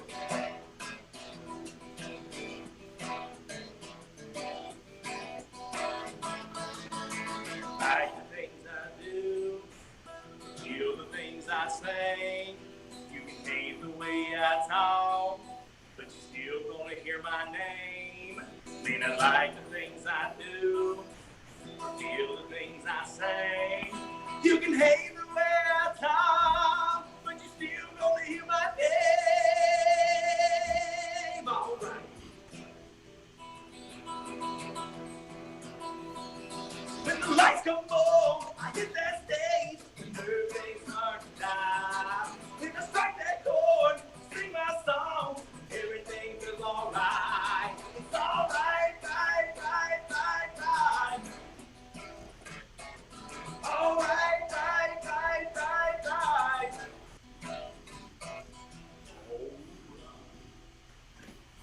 So, do you how many reactions do you get when you do a show live, and Thanks, and Wendy. and people don't necessarily like, you can tell, I have a feeling you can tell people who have never heard you sing 100%. Because because as soon as you push that pedal vocally, how many heads turn like, damn. that's a loaded question because I have to talk good about myself and I don't like doing that. But no, I do. I get a bunch of reactions at my shows. One, the reaction that I get the reaction you're talking about a lot because I play a bunch of places, small places, and I'll be playing. People are eating. You know, I'm up there. I'm like, "Hey guys, how you doing? I'm Shawn Paris. Da da da. I've got music out." And so people are like, "Okay, he's got music out. Okay." And then I start playing, and like I normally like to start off with something easy on my vocals. So I normally start off with rodeo. So I'm up there.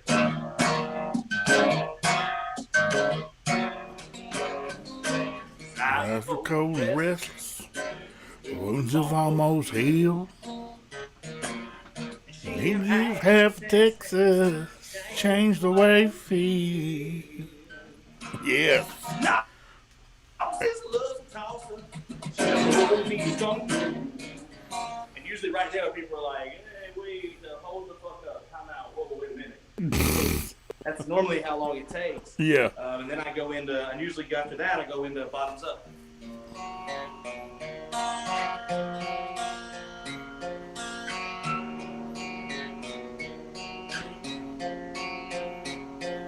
You be riding like Bonnie and I, going 95, running down 129, yeah. Looking for the law while I push my luck. So people are like, oh, okay, he's a country boy. And then my third song is usually like, let's see. I got to run to keep from hiding. So you're like, what the fuck? And I've got a harmony pedal, so on top of that you hear, Right. Awesome.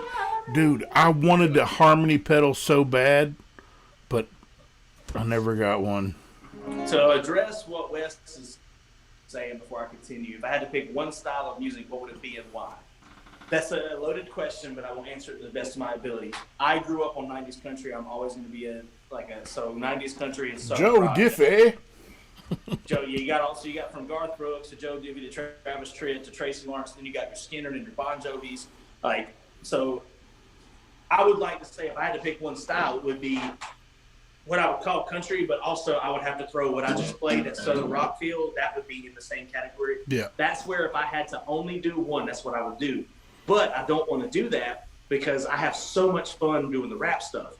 The rap and hip hop stuff is exponentially cheaper because to go out, I usually hit up Dub and I pay for a beat, and then I got my studio time, and then Cloud mixes and masters it, and I'm done.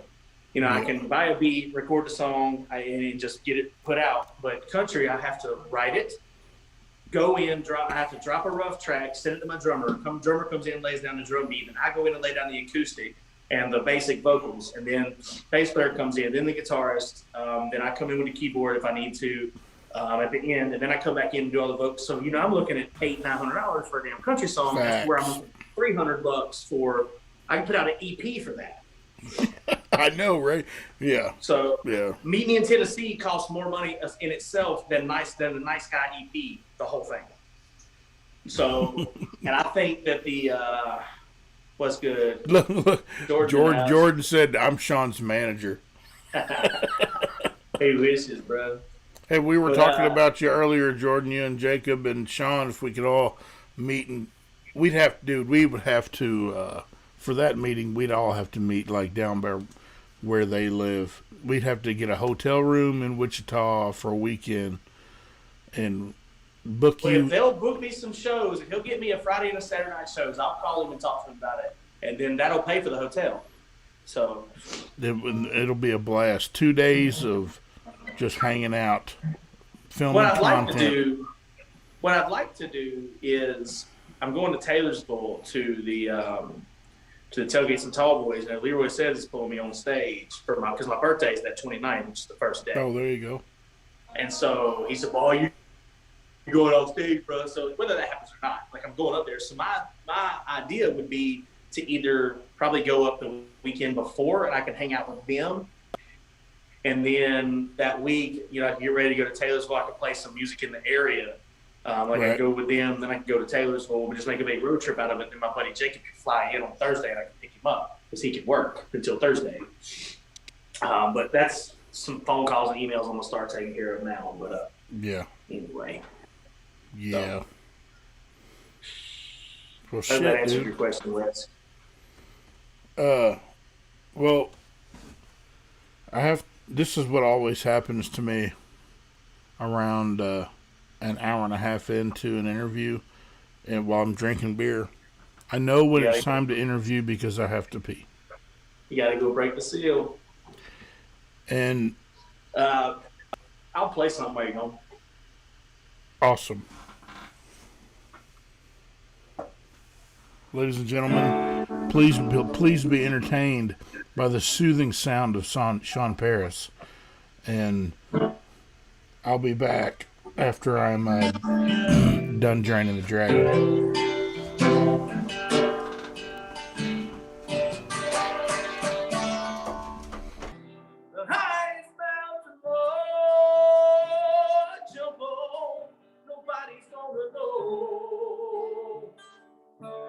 Can't you see? Can't you see? When that woman look, she's been doing it to me. Yeah.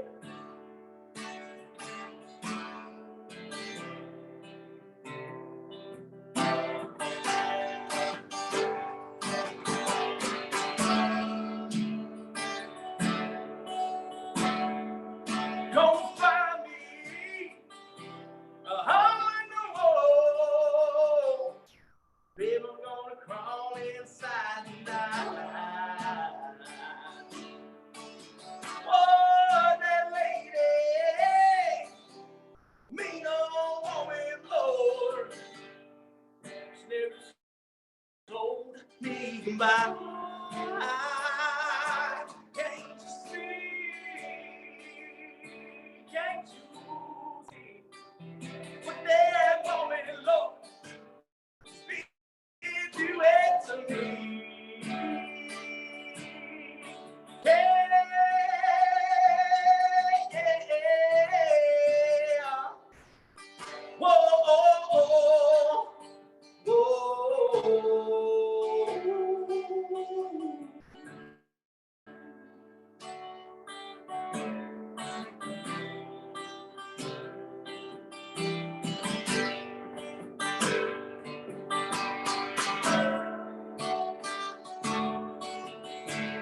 nobody for as I can. Lord, I ain't never turning back.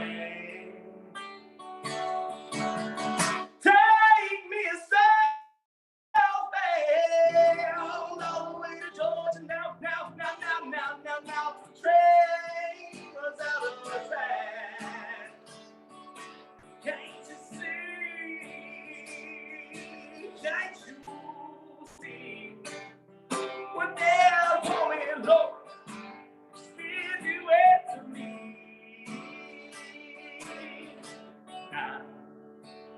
Nah, nah, nah, nah, nah, nah,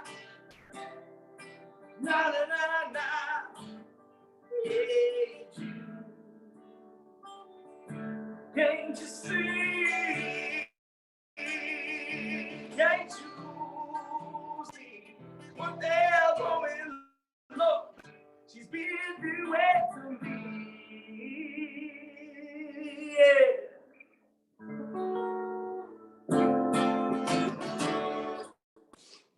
There you go.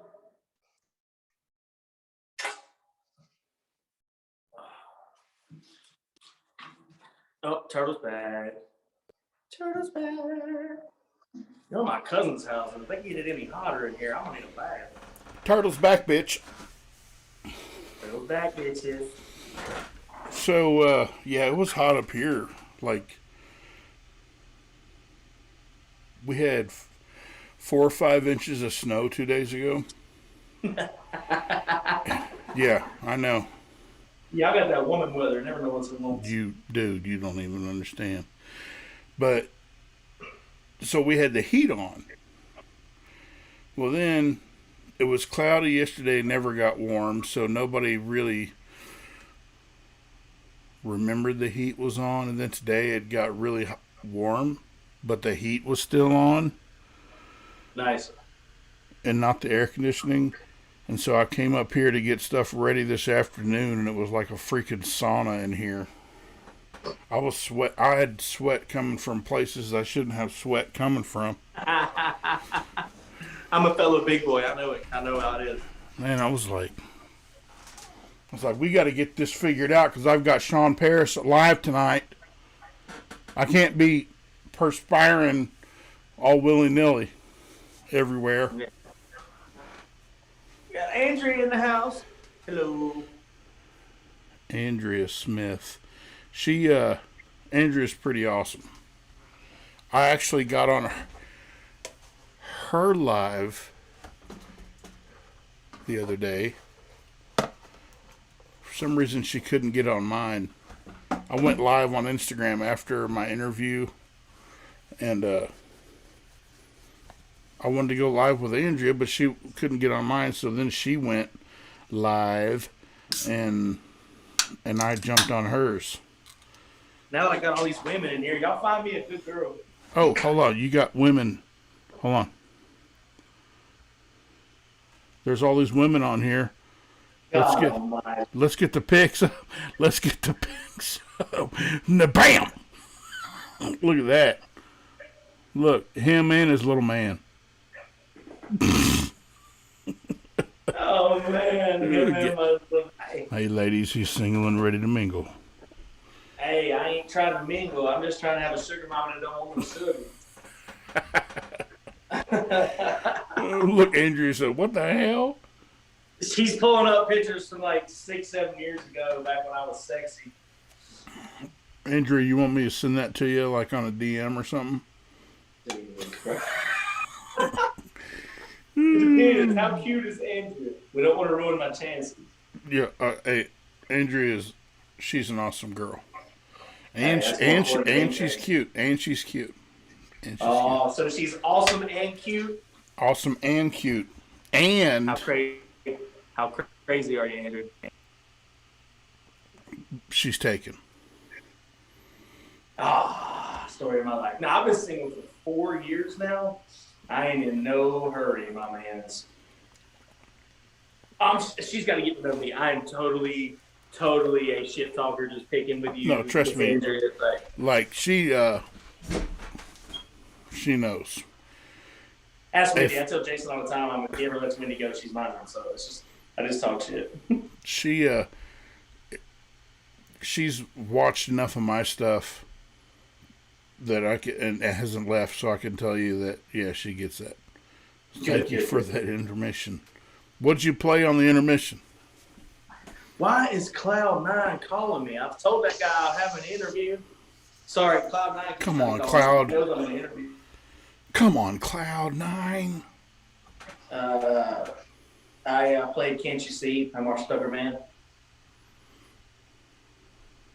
Oof, take that down. I'll let everybody know my name. You know, I Not here. Here's a little interesting story for you. So, hold on. Wes has got it. Yeah, I need a damn friend, girls. Anyway, go ahead, Tater. Wow, Turtle. I just cussed you like that. Did you hear me? What'd you call me? I called you Turtle. You cussed me. Yeah, I said Tater for some reason. I was talking. Oh. I was thinking. I said, go ahead. No, Tater. that's all right. That's all right. I don't mind being. I won't get mad if you call me Tater. But we get to hear from the Uncle Turtle. But look what Uncle Turtle's got, cradled ever so gently in his large arms. Hey, he got that gift in him. I was about to say the same thing. Hell, gift in him. I haven't practiced any of my songs like I said I was going to. I never practice mine, and I get on stage and I'm like, where are the words? But you brought up just a second ago the Marshall Tucker Band. Okay. When I lived down in Georgia, I was in a band with my brother and two other people who happened to be brother and sister, and we were all acoustic, 3-part harmonies. You know, my brother played drums, and one of the places we started playing was Eddie's Attic in Decatur, Georgia, which is a big-time acoustic music place. Like Sean Mullins came from there, or played there. Indigo Girls played there. John Mayer and this guy named Clay Walker played there.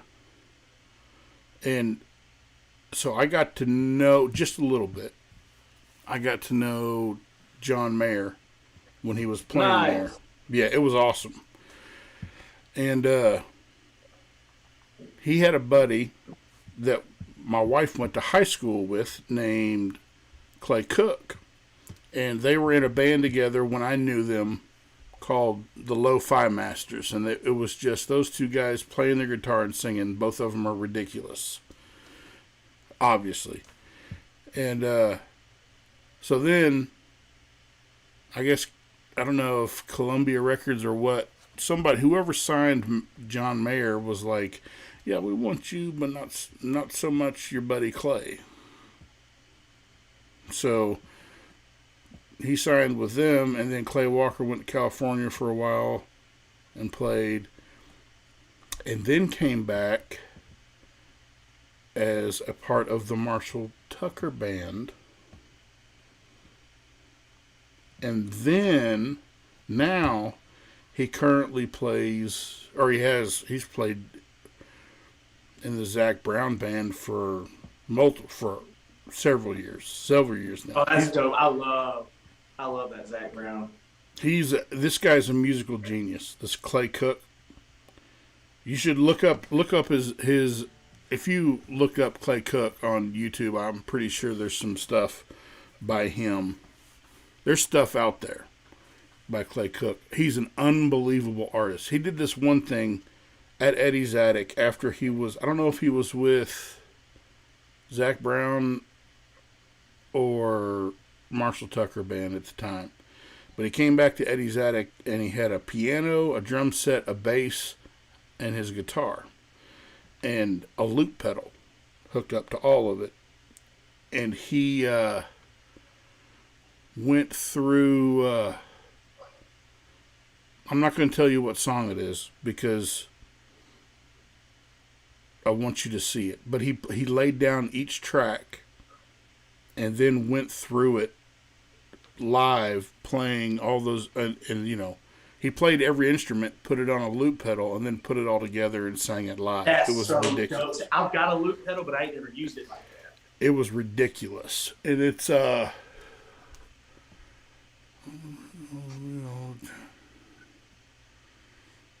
wish I could. I want to say it's a Billy Joel song because of the amount of piano in it. But this guy plays everything, and he's ridiculous. Clay Cook, look it up, and I'll try to find the link and send that to you. The one that he did like that, but no, I just wanted to tell you that story because you opened for the Marshall Tucker Band, and the John Mayer, Clay Cook thing. Clay Cook played for the Marshall Tucker Band. It's like 4 degrees from each other at this point. Shit. You never know. But I played guitar since I was 14. Hell yeah, I need to be better at that. Yeah, I should be a lot better than I am. Because there's a lot of gaps in those years. It's not like I was practicing every day. You know what I mean? But I just started taking guitar lessons because I want to get better. yeah, I took lessons when I was first started, and then kind of learned on my own for a few years, and then when I was on my own, I was like, you know what, I want to go because I wanted to learn how to solo. I could play chords and stuff like that, but I'd never learned scales, never learned anything like that. And so I just started learning scales. Yeah. And so that's what I decided I was going to go back and take lessons because I love blues. My dad raised me on, my music taste is very eclectic. My dad raised me on like R&B, blues, old country, southern rock. And so I just feel like, we talked earlier about how music heals people. Yes, sir. And I don't know what I don't know what my life would be like if I didn't have music involved, whether it be guitar or just anything. It's been there my whole life. But I can play you an instrumental piece. I don't feel like singing because I haven't practiced anything. You're fine, man. Do what you do. But I would like to try to play you an instrumental thing, if you don't mind. And what it Well, really, I love you. ultimately, what I'm trying to do right now is impress you enough so that you and I put out a song, a country song, where we're both playing the guitar and singing. I ain't scared. Me and gotta entice me, bro. I'm all about it. I'm probably going to screw this up. I'm playing. Have you ever played with a cut capo? With a cut capo? Yeah. So I have not. I have a regular capo that covers all the strings. Well, then I've got a cut capo that Like actually to cover half the strings? exactly. It only covers 3 strings. It covers the A, D, and G string, 2 frets up. Okay, so this is, even though I'm here, right? I'm capoed on the 2nd fret, but I can still play this. See, I just cut the padding, so it makes it an open chord, right? Right. Right, a really fancy thing. That's dope. But then you can do stuff like. You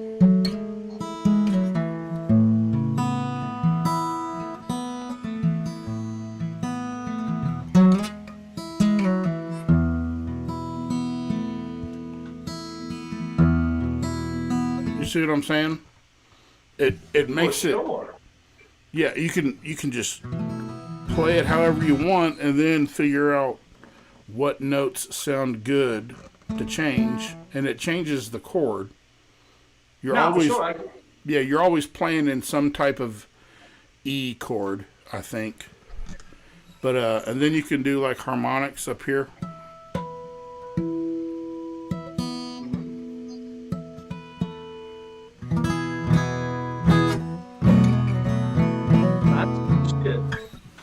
But that's what when I played guitar, I was like, or when I was in the band in Georgia, like I said, we were all acoustic, and it was all finger picking, really folksy, because we were talking about artists and expressing their pain or what they're dealing with, and that's where I was. You know what I mean?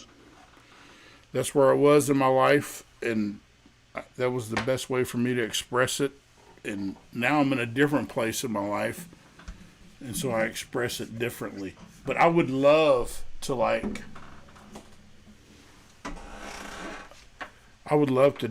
to do a song with you where you and I both played acoustic guitar and just harmonized and did all kinds of cool country shit.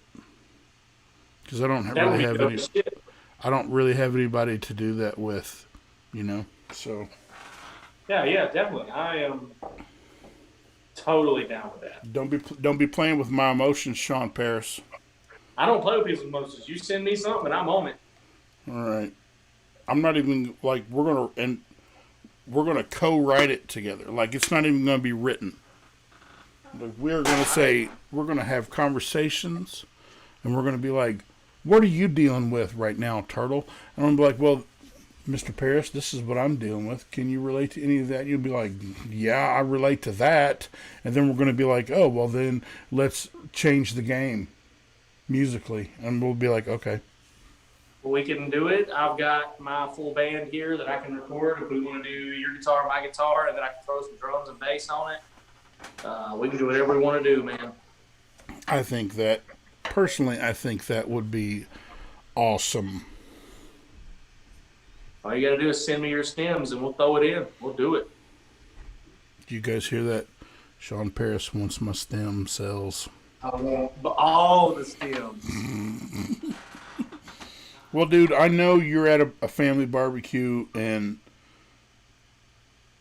I appreciate you getting on here. Where are you playing tomorrow night? I know we were going to do this on a Saturday. Yeah, I'm playing at he couldn't do it because he has a gig, because this dude is always on the grind. Always. He's nationwide, bitch. Trying to be. I was gonna go back up to Bulls Gap, Tennessee, because the Aaron Walker band's playing tomorrow night, and Aaron Walker. Yeah, Yes, I know who Aaron Walker is. he's a cool guy, and he's for friends on Facebook, and like the home bar that he used to play at, where he was the opener and all that shit all the time. I've now become like that guy now that he's on the road with church. Nice. So those people are dope to me, and I was gonna try to get up there to see him, but I ended up somebody double booked the show, and they reached out to me, and like this is one of those places where it's a music venue in Charlotte called Two Buck Saloon, where they stack multiple musicians on this. So you got to start at like the earliest date on Thursday, and as you come back, you get later on Thursday, then you make Friday, and then you get Saturday until basically the primetime spot is like 8 to 11. Well, the dude that was in the primetime slot couldn't make it, so they needed to fill in. So my first show there is the primetime slot. No, because they were no pressure. Right, like they post. There's two things in this world that I don't stress about: music, being a dad. Isn't that? So, I've played in front of, I mean, not huge crowds, but I've played and sang in front of, I would say, the largest amount of people I've ever played and sang in front of, and they weren't there because I was there, but it was probably a couple thousand. Okay. Yeah, I've never played for a big enough show like that where they were there for me yet. Definitely not. Yeah. But I never got nervous. Yeah, I get nervous like a little bit before it, and then as soon as I walk on stage, gone. No nerves. That's why I wrote that song. Then I hit that stage, and the nerves, they start to die. Like, everything I write's true. Like, I've opened for Taylor Phillips twice. I don't know if you know who he is. Mm-hmm. Yeah, he's got several songs with church. They've been working. I slept on his mom's couch. It's like people don't realize that I was making moves before I ever started writing songs. Like, I was doing little cover shows. I opened for Demon Jones 4 years ago. Oh, nice. A lot of people don't know that. I really the guy like that's opening for Jones. Demon Jones now, Brandon Hart or whatever his name is, the guy that's kind of doing some songs with Demon now. Him and I were actually supposed to do a show together, opening for Zach Myers of Shinedown, and he actually stood me up because he wasn't okay with. I didn't play guitar very well at the time, and he wasn't okay with me being the center of attention. He was like, I don't need to be the front man. I was like, this is my fucking gig, douchebag. So, I mean, like, I don't wish any ill will to him, right. But he waited until like 2 days before and walked out. So I fucking worked my ass off, learned how to play a couple songs on a guitar in 2 days, brought my brother and sister into town. We nailed that motherfucker. And that show is what got me the Demon Jones show. The dude came to me and was like, you got a band? And me. I was like, fuck yeah, I got a band. I didn't have no damn band. I did the same thing. Nobody knew, though. Exactly. And I'm not, like, I wish nothing but nothing for love for Brandon. Like, do your damn thing. Do your thing, bro. You're a fucking douchebag, but do your thing, bro. I want you to eat, just not at my table. There you go. Like, I'm not going to bring personal business into this, but the way he treated me was not cool. And it was because I was a nobody at the time. Mm-hmm. And we talked about that before we went live. Right. You know what I'm saying? Yeah. It happens, but and it's one of those things where, for me, being 47 and angry, I'm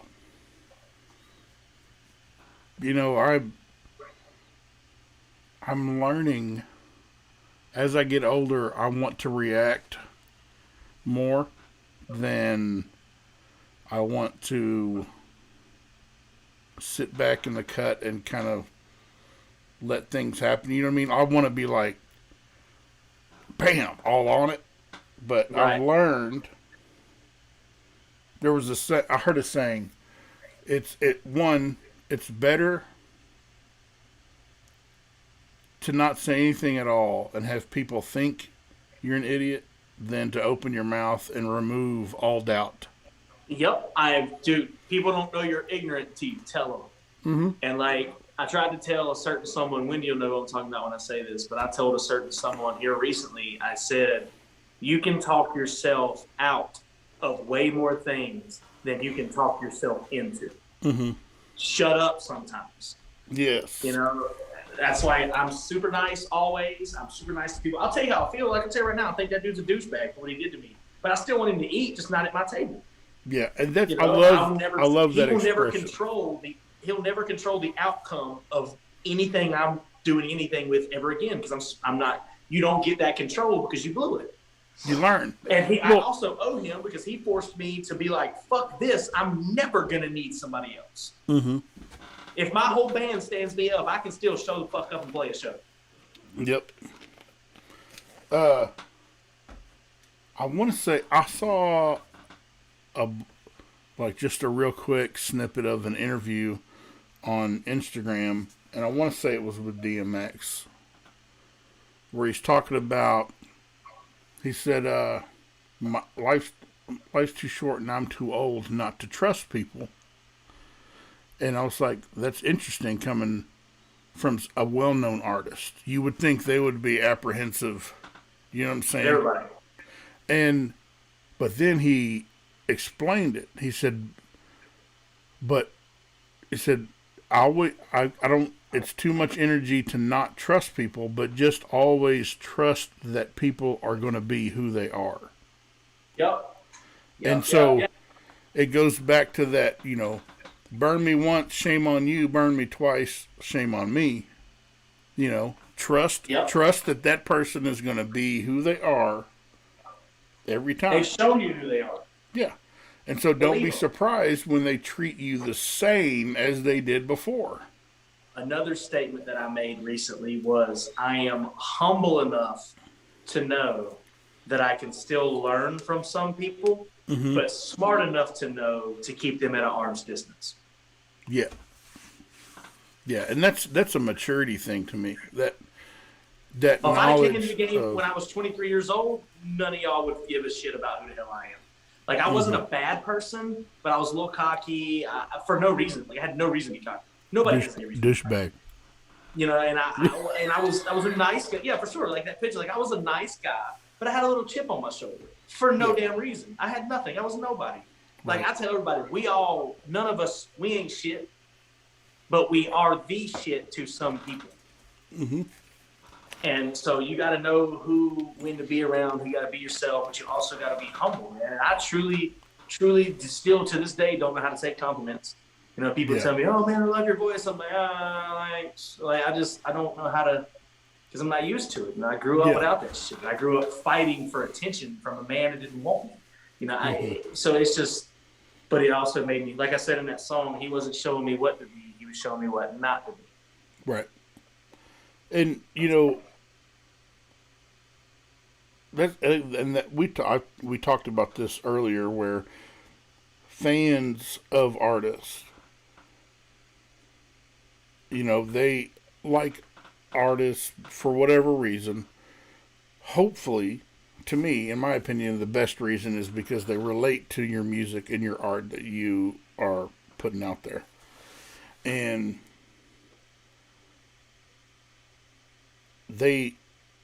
But they don't, I don't think they really fathom the vulnerability that's involved. You know what I'm saying? Because you can put some stuff out there in a song that you wouldn't tell, just a friend. Yeah, but you put it out there in a song, and it's even more personal. Like, people don't realize. They heard I'm trying about my dad, and they're like, "Oh man, is that true?" I'm like, do you think I could have wrote that shit if it wasn't true? Right. Like, I wasn't gonna put it out, but after letting some people hear it, and because I didn't think it was that good, I think the singing was good, but the rapping is very, very simple, very monotone.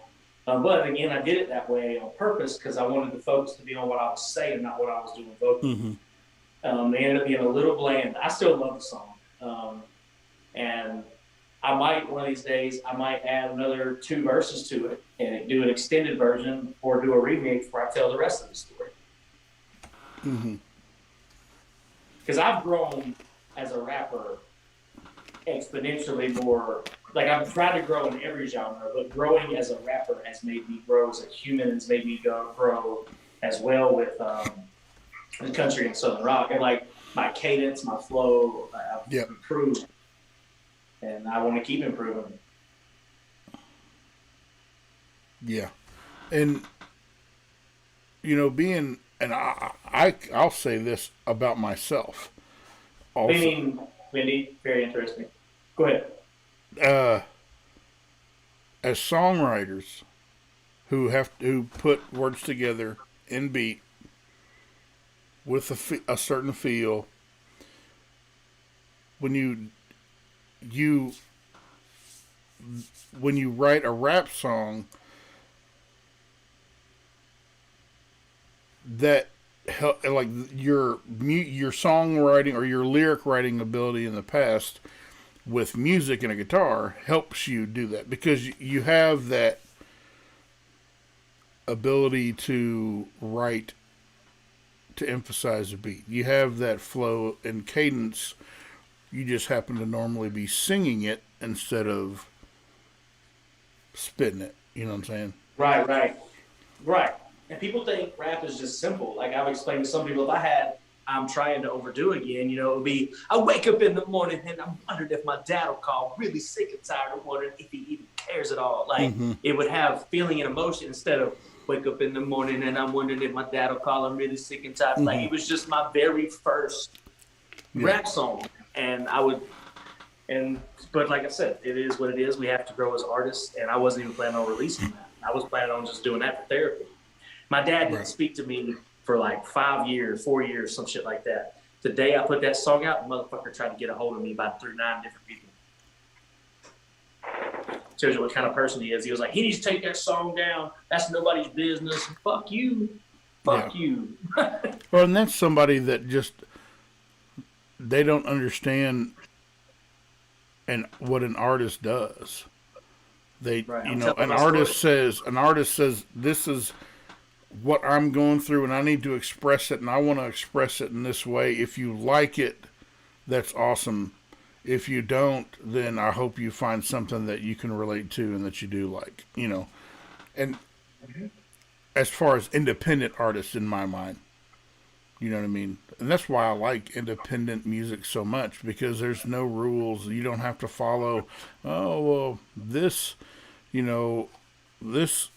subset of people would rather you do this, and this demographic, we want to really go after them, so you need to do this. No, I'm going to tell you what I need to tell you right at this moment, because this is what is really in my head right now, and I don't give a damn if it's not going to get played on the radio, or if it doesn't have the right BPM, or it doesn't have the right subject matter. I don't give a shit about all that. This is what I need to tell you, and if you want to listen, that is awesome. And I hope that you relate to it, and I hope that we can form some kind of relationship from that. But if you don't relate to it, then just move on. Move on. You don't come in my DMs telling me whatever you want to tell me, because you motherfucker, you don't know me. You know what I'm saying? I tell everybody, we don't all have to like the same kind of music, and just because I don't like something don't mean it's bad. It just means I don't like it. Like this dude commented on my shit the other day. He's like, you need to quit making music, you're trash. And I was like, of course, you know me, I was a smart ass back. I was like, bro, if you need, I'll send you some money for some therapy, because you're obviously battling some inner demons that have nothing to do with me. Imagine how sad somebody's life has to be, where they look at something that somebody did themselves. They created themselves, regardless of how good or bad it may be. They put it out there. They had the bravery and the testicular fortitude to put it out there and be judged, because you have to know that going in. When you put something out there like that, you're going to be judged on it. And then for somebody to look at that and be like, oh, I'm going to talk trash on this guy just because they're so miserable in their own life. Right. I commented, like, the dude's got 235 followers on a private Instagram account as a grown-ass man. You want to talk shit on somebody? Like, it takes so much less energy to go like this. Yep. Than it does to comment. If you didn't like it, cool. Like I tell people, if you don't like my music, that's fine. Everybody's not gonna like my music. Like the new R&B stuff style I'm doing, a lot of people may not like that, but that's cool. It's not for you. I've got something for you. but this isn't about you right now. This is about me and the other people that want to hear this style. And it's me trying to show growth and, you know, an eclectic view of music. Yeah. And I tell when people talk about, bro, you're trash, you can't sing. Like I said, there's two things in this life I know I can do, and that's sing, music, like, and be a dad. So I know that when somebody comes to me and like, oh, you can't sing, I'm like, you know, that doesn't bother me at all because you're lying. You're mad. When I can sing. I'm not the best singer in the world by no means. Exactly. But I know what I'm doing. Yeah. You know what I mean? So for people when they start saying, "Oh, you can't sing," I'm like, "That's fine. That's fine. Thank you for the view, though. Appreciate my favorite thing to tell them is, I guarantee you, it's better than anything you have ever put out. All these people that want to trash music at any level, whether it's independent, I guarantee you, there's people that on social media are hating on the number one rated artist in America right now. Somebody's hating on them. Somebody. But probably a lot of people, actually. Mm-hmm. You know, I tell people all the time, like, I don't know if you can see this, but you see that scar that you probably saw a little bit of right there. That right there, I didn't know if I was ever going to get to use this finger again. And then I cut this finger almost all the way off. I had 15 stitches in the crease right here. This was all in the past 2.5, 3 years. Ladies, people, don't worry. Don't worry. He's right-handed. Yeah, right. I'm right-handed.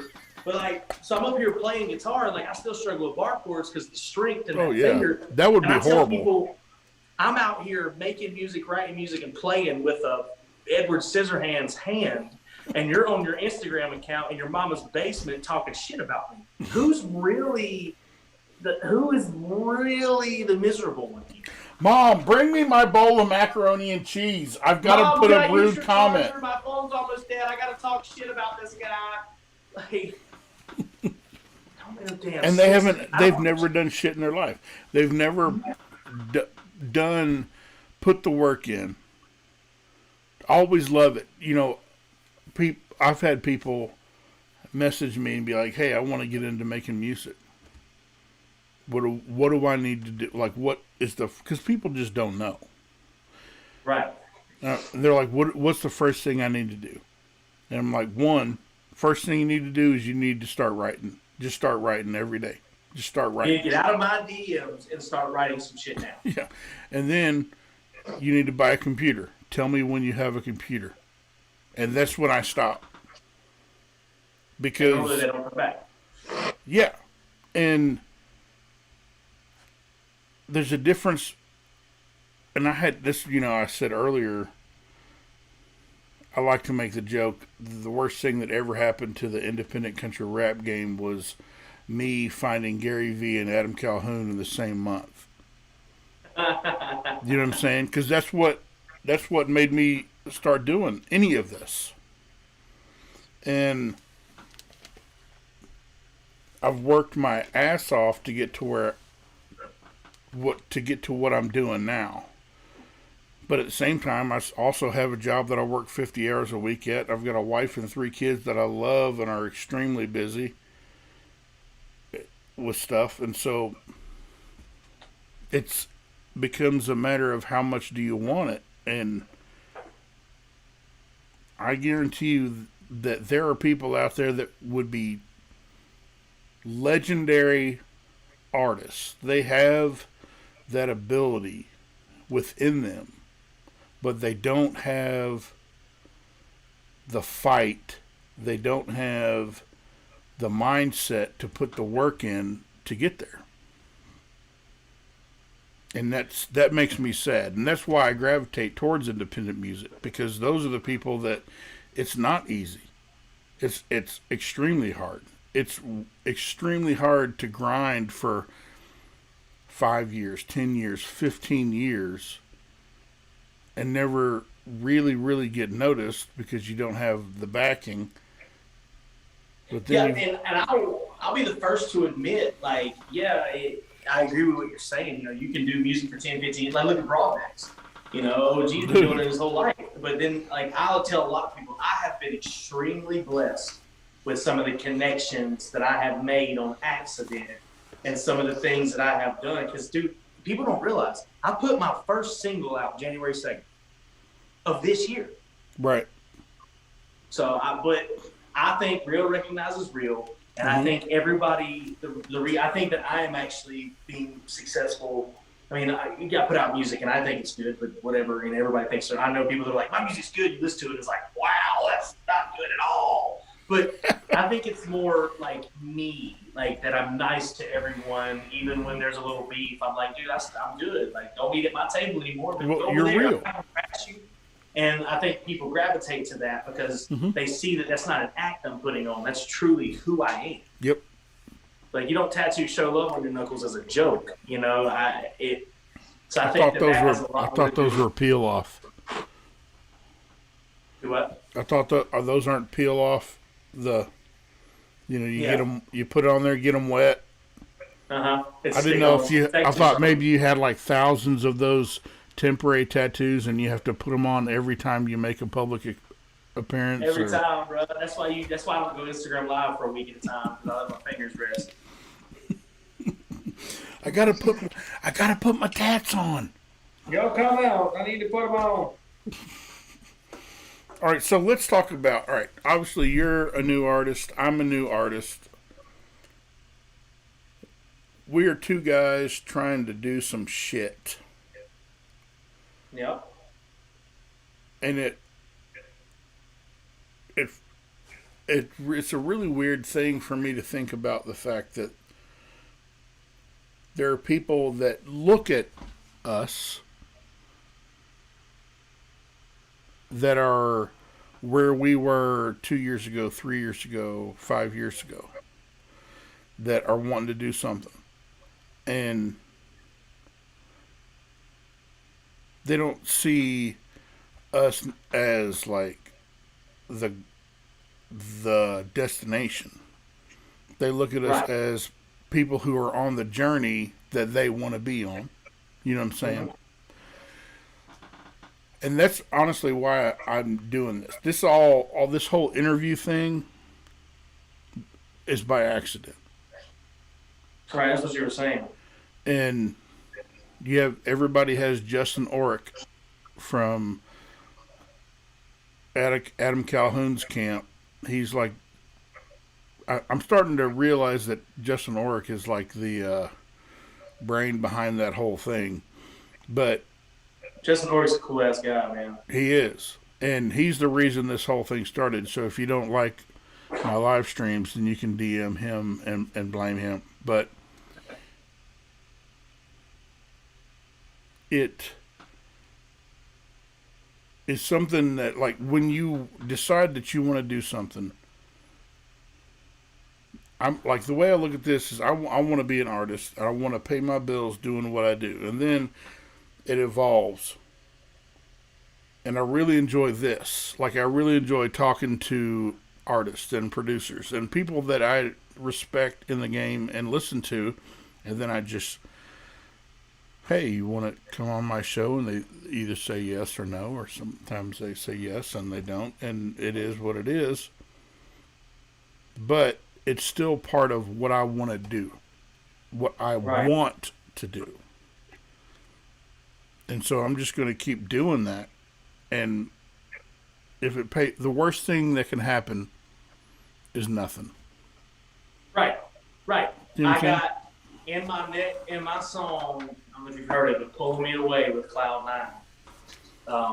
One of my last line, I think the last line of my first verse, because he's on the hook, I say, I got nothing left to lose, but everything to gain. Yeah. And I truly believe that.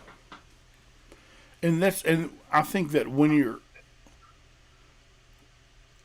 it goes back to the independent thing, is we have the ability to be us and express that in the way that we want to.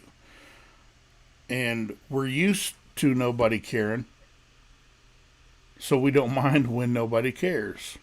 Right, exactly. Because it's not about I'm putting this out, I want to put this out so that I get more followers.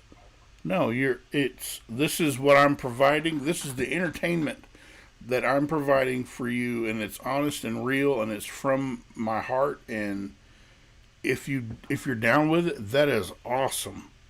If you're not, Right. I hope you find somebody that you're down with. Correct. And you just get to do it yourself. I put out my first songs a year and a half ago.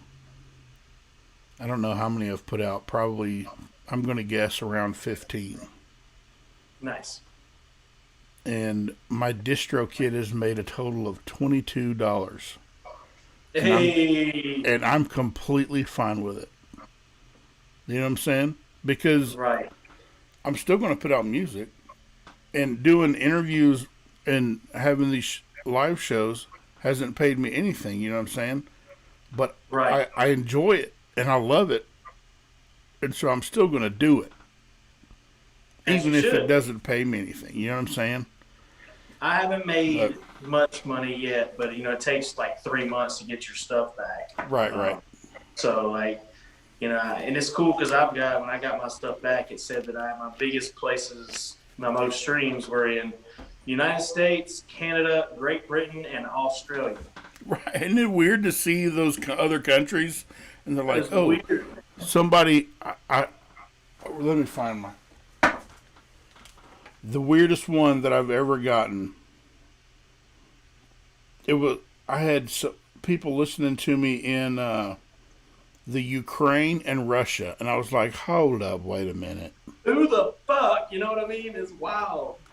And they're like, somebody in the Ukraine is digging on Uncle Turtle right before they go to war with Russia over Crimea. I'm like, hey, whatever you got to do, man. Whatever gets you up, brother. Bro, you got them getting hype up in that bitch. So D Martin's in the house, Tater Gang. Oh Lord, D Martin, I gotta go. D Martin with his possum tail up in this B-Hawks. Look, Wendy Rice, bro, I'm drunk as fuck in here. And that is why right now you are one of my favorite people. Wendy Thank Rice, you. bro, you will love you some Wendy Rice, man. She Love you is. some. I like the fact that she spells her name Wendy, Windy. That's because she stays winning, bro.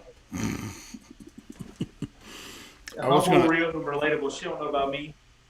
I was thinking maybe it was because she was like Mother Nature, a force to be reckoned with.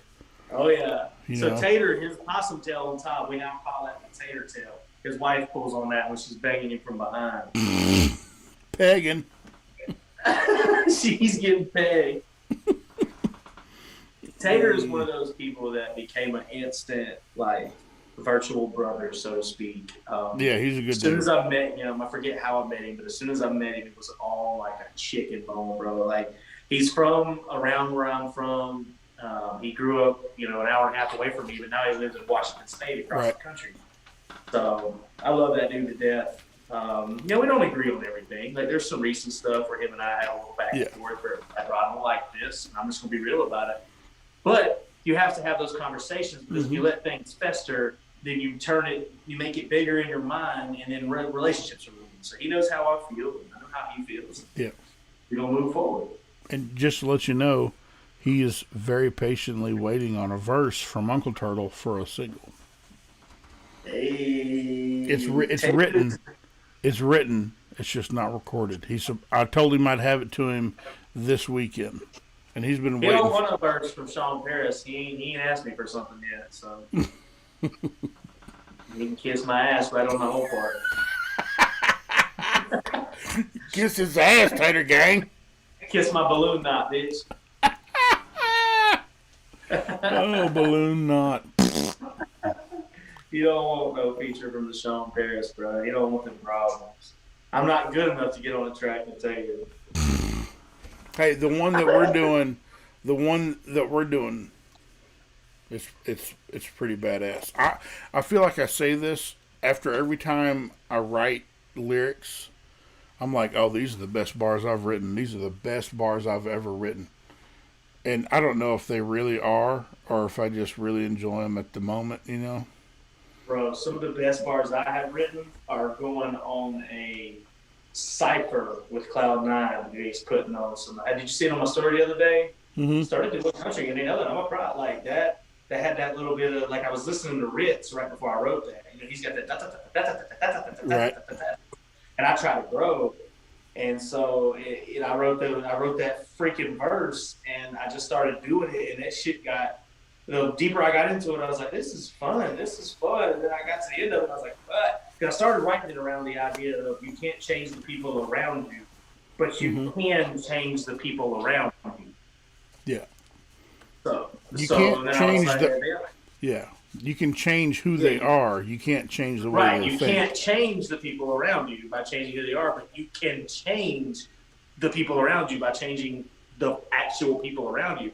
So I was writing around that idea, and I was like, you know, now that people in my hometown, especially, they didn't want nothing to do with me 2 years ago, but now that they see me popping off, you know, that's where I came up. They all want to be there when the bands are popping, but they ain't even know me before the hits were dropping.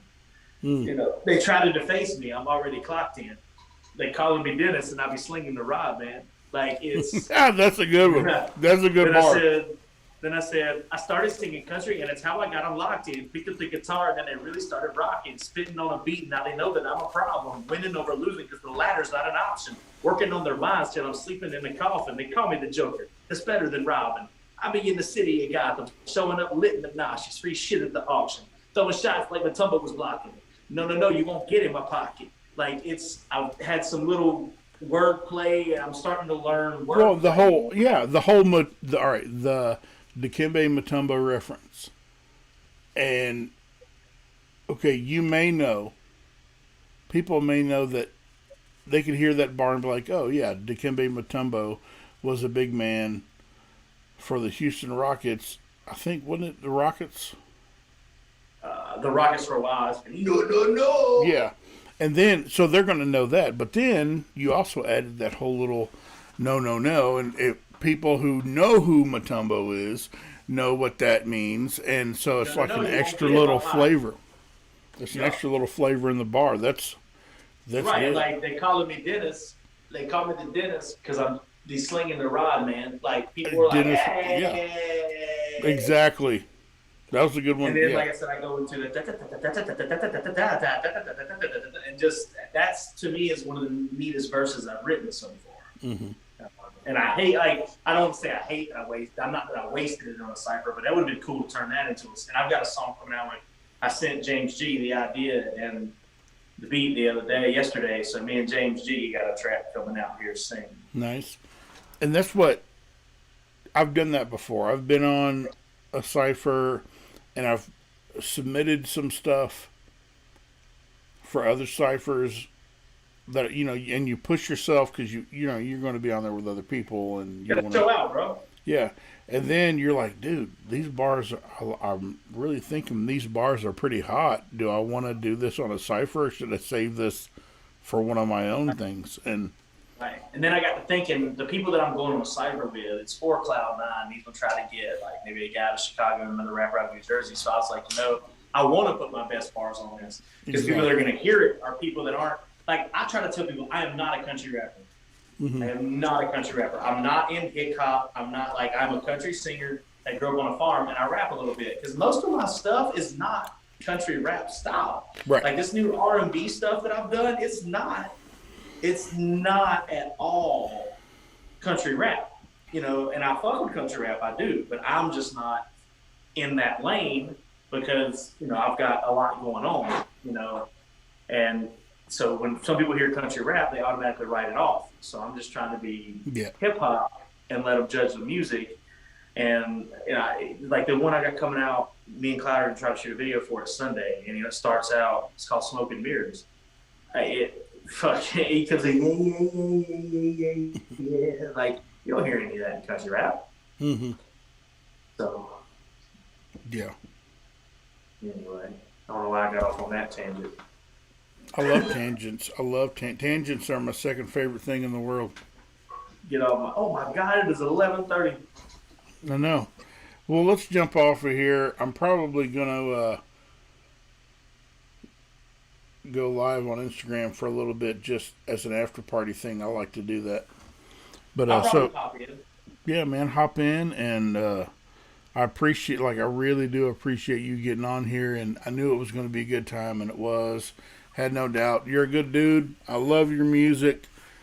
I, you know, I appreciate you. I'll support you, and I know that I'm bad about like sharing. I can never. People drop singles now, and I want to share them. That I'm like, by the time my mind gets wrapped around, all right, hey, I need to share this person's single because I want to support them. They've already put out another one, and I got to do better at that. But I no, got some more stuff coming y'all's way, so. I dig your stuff, and D. Martin, Lil Nas got the best country rap bars. You should be kicked off of the internet for saying that. But anyway, Shawn Paris, ladies and gentlemen, he's badass. Plug your social media and all that before we get off here, and tell them what all you got coming out in the near future. My name is Shawn Paris, ShawnParis. You can find me on Spotify and iTunes, all that under Shawn Paris. But if you're looking for my socials, Shawn Paris Music is my Facebook music page that I started recently. My Instagram is @Shawn Paris Music. My YouTube is Shawn Paris Music. My personal Facebook page is under Shawn Paris. And if I know you personally, like if Taylor wants to send me one, or like if you tell us if you got page, you want to, like, I try to keep that people that I know. Yeah. But I do post on that just as much as I post anything else. So that's me. That's where you can find me. And my phone number is. I didn't even have to know if I was going to say something. And then I was like, no, let's wait and see if he sees it. And then as soon as you did that, I was like, yep, he saw it. So what is your only? Hold on. So what is your OnlyFans? OnlyFans, my cash app is Shawn Paris Music, but the S is the money symbol, so it's money symbol HAWB and Paris Music. Send me some money on that, and then I will send you some personal pictures to your DMs. There it is, That is my ladies and gentlemen. There it is. If you want some Shawn Paris Eiffel Tower, just hit him up in the old Cash App. Yeah, or Venmo. Venmo's also Shawn Paris Music. All right, bro. Thank you for getting on here. It was an awesome 2.5 hours. I feel like I got my money's worth out of you. And I don't know if your family barbecue's still going on, but you might want to go check that. They're up there drinking beer. He says he sends. D. Martin says he sends exotic foot pictures. I do. I shave my toes and everything, bro. Oh, so, Lord. Oh, Turtle, what do you think about? Let's write this down. Let's pick. Let's look a year from now, minimum. Yeah.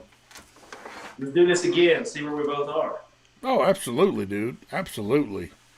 Like that's already a given. Like, yeah. I definitely would love to do it's something. It's gonna, and it might happen before then. I'm gonna, Yeah, you can have me back on whenever you want to, but I would definitely like to do like an anniversary show. Oh yeah. That way I can see how I've grown, like body, voice, singles, stuff I've done, like as an artist. Because like I personally am confident in myself, and I think I'm gonna do some things in the next year. No, absolutely, and if for nothing else, like I think that'll be awesome to go to, like do like a year later type thing, and you have to know that unless you post new pictures, I'm going to repost that. So I hope you repost them, bro. Like I said, when I left them, because I went through my Instagram right in January when I started dropping that single, and I was like, I need to look, and I looked through, and I was like, that's who I was, who I am. Maybe I don't get. Yeah. But like I said, it's being able to explain it makes it funnier, because like if you do the story behind the picture, I looked at my mom and I was like, oh yeah, you like that. Like I'm sexy. Like just messing with her. Because my confidence level was miserable at the time. So.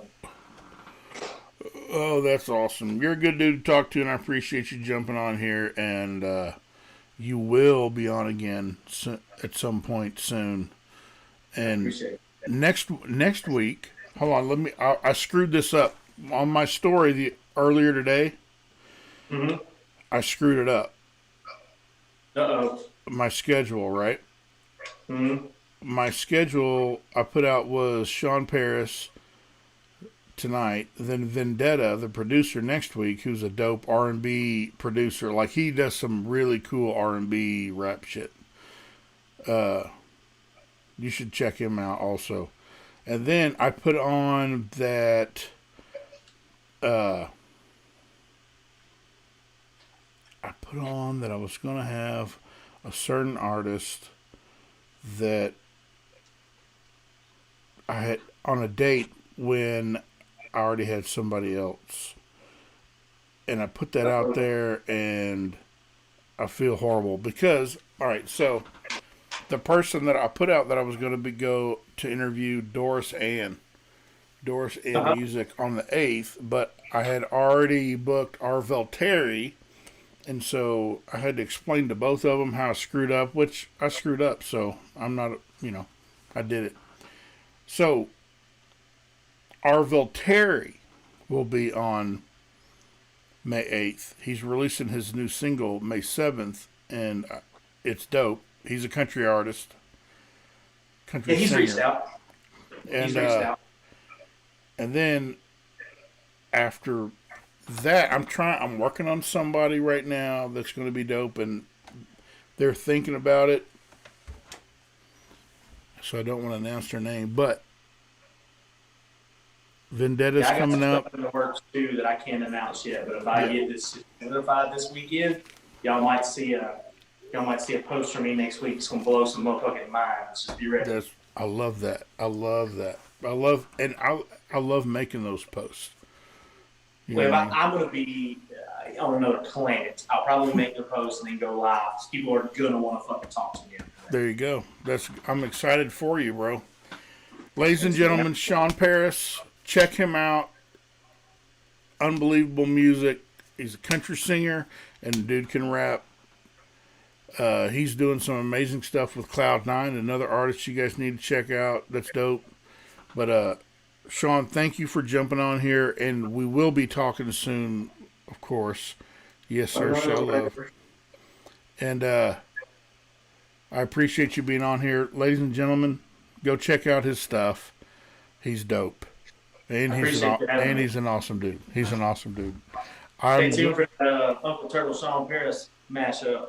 Yes. What it is. It's going to happen. Well, I'm going to get off here with you, and then I'm going to go downstairs and get another beer and get on my phone, go live on Instagram. So if anybody wants to jump on there, and it's a lot more, not that this was crazy formal, but it's a lot less informal. And I'll pop in. Absolutely.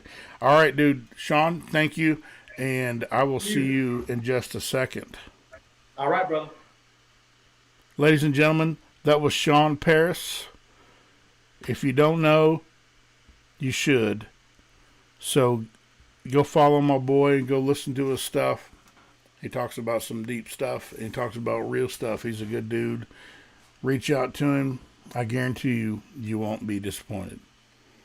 Ladies and gentlemen, thank you for getting on here. Like I said earlier, I'm going to jump on Instagram and go live and just hang out in the backyard, drink beer. Just, it's my own little after party. So I hope to see you there. Peace. Turkey Foot Gang. Yeah.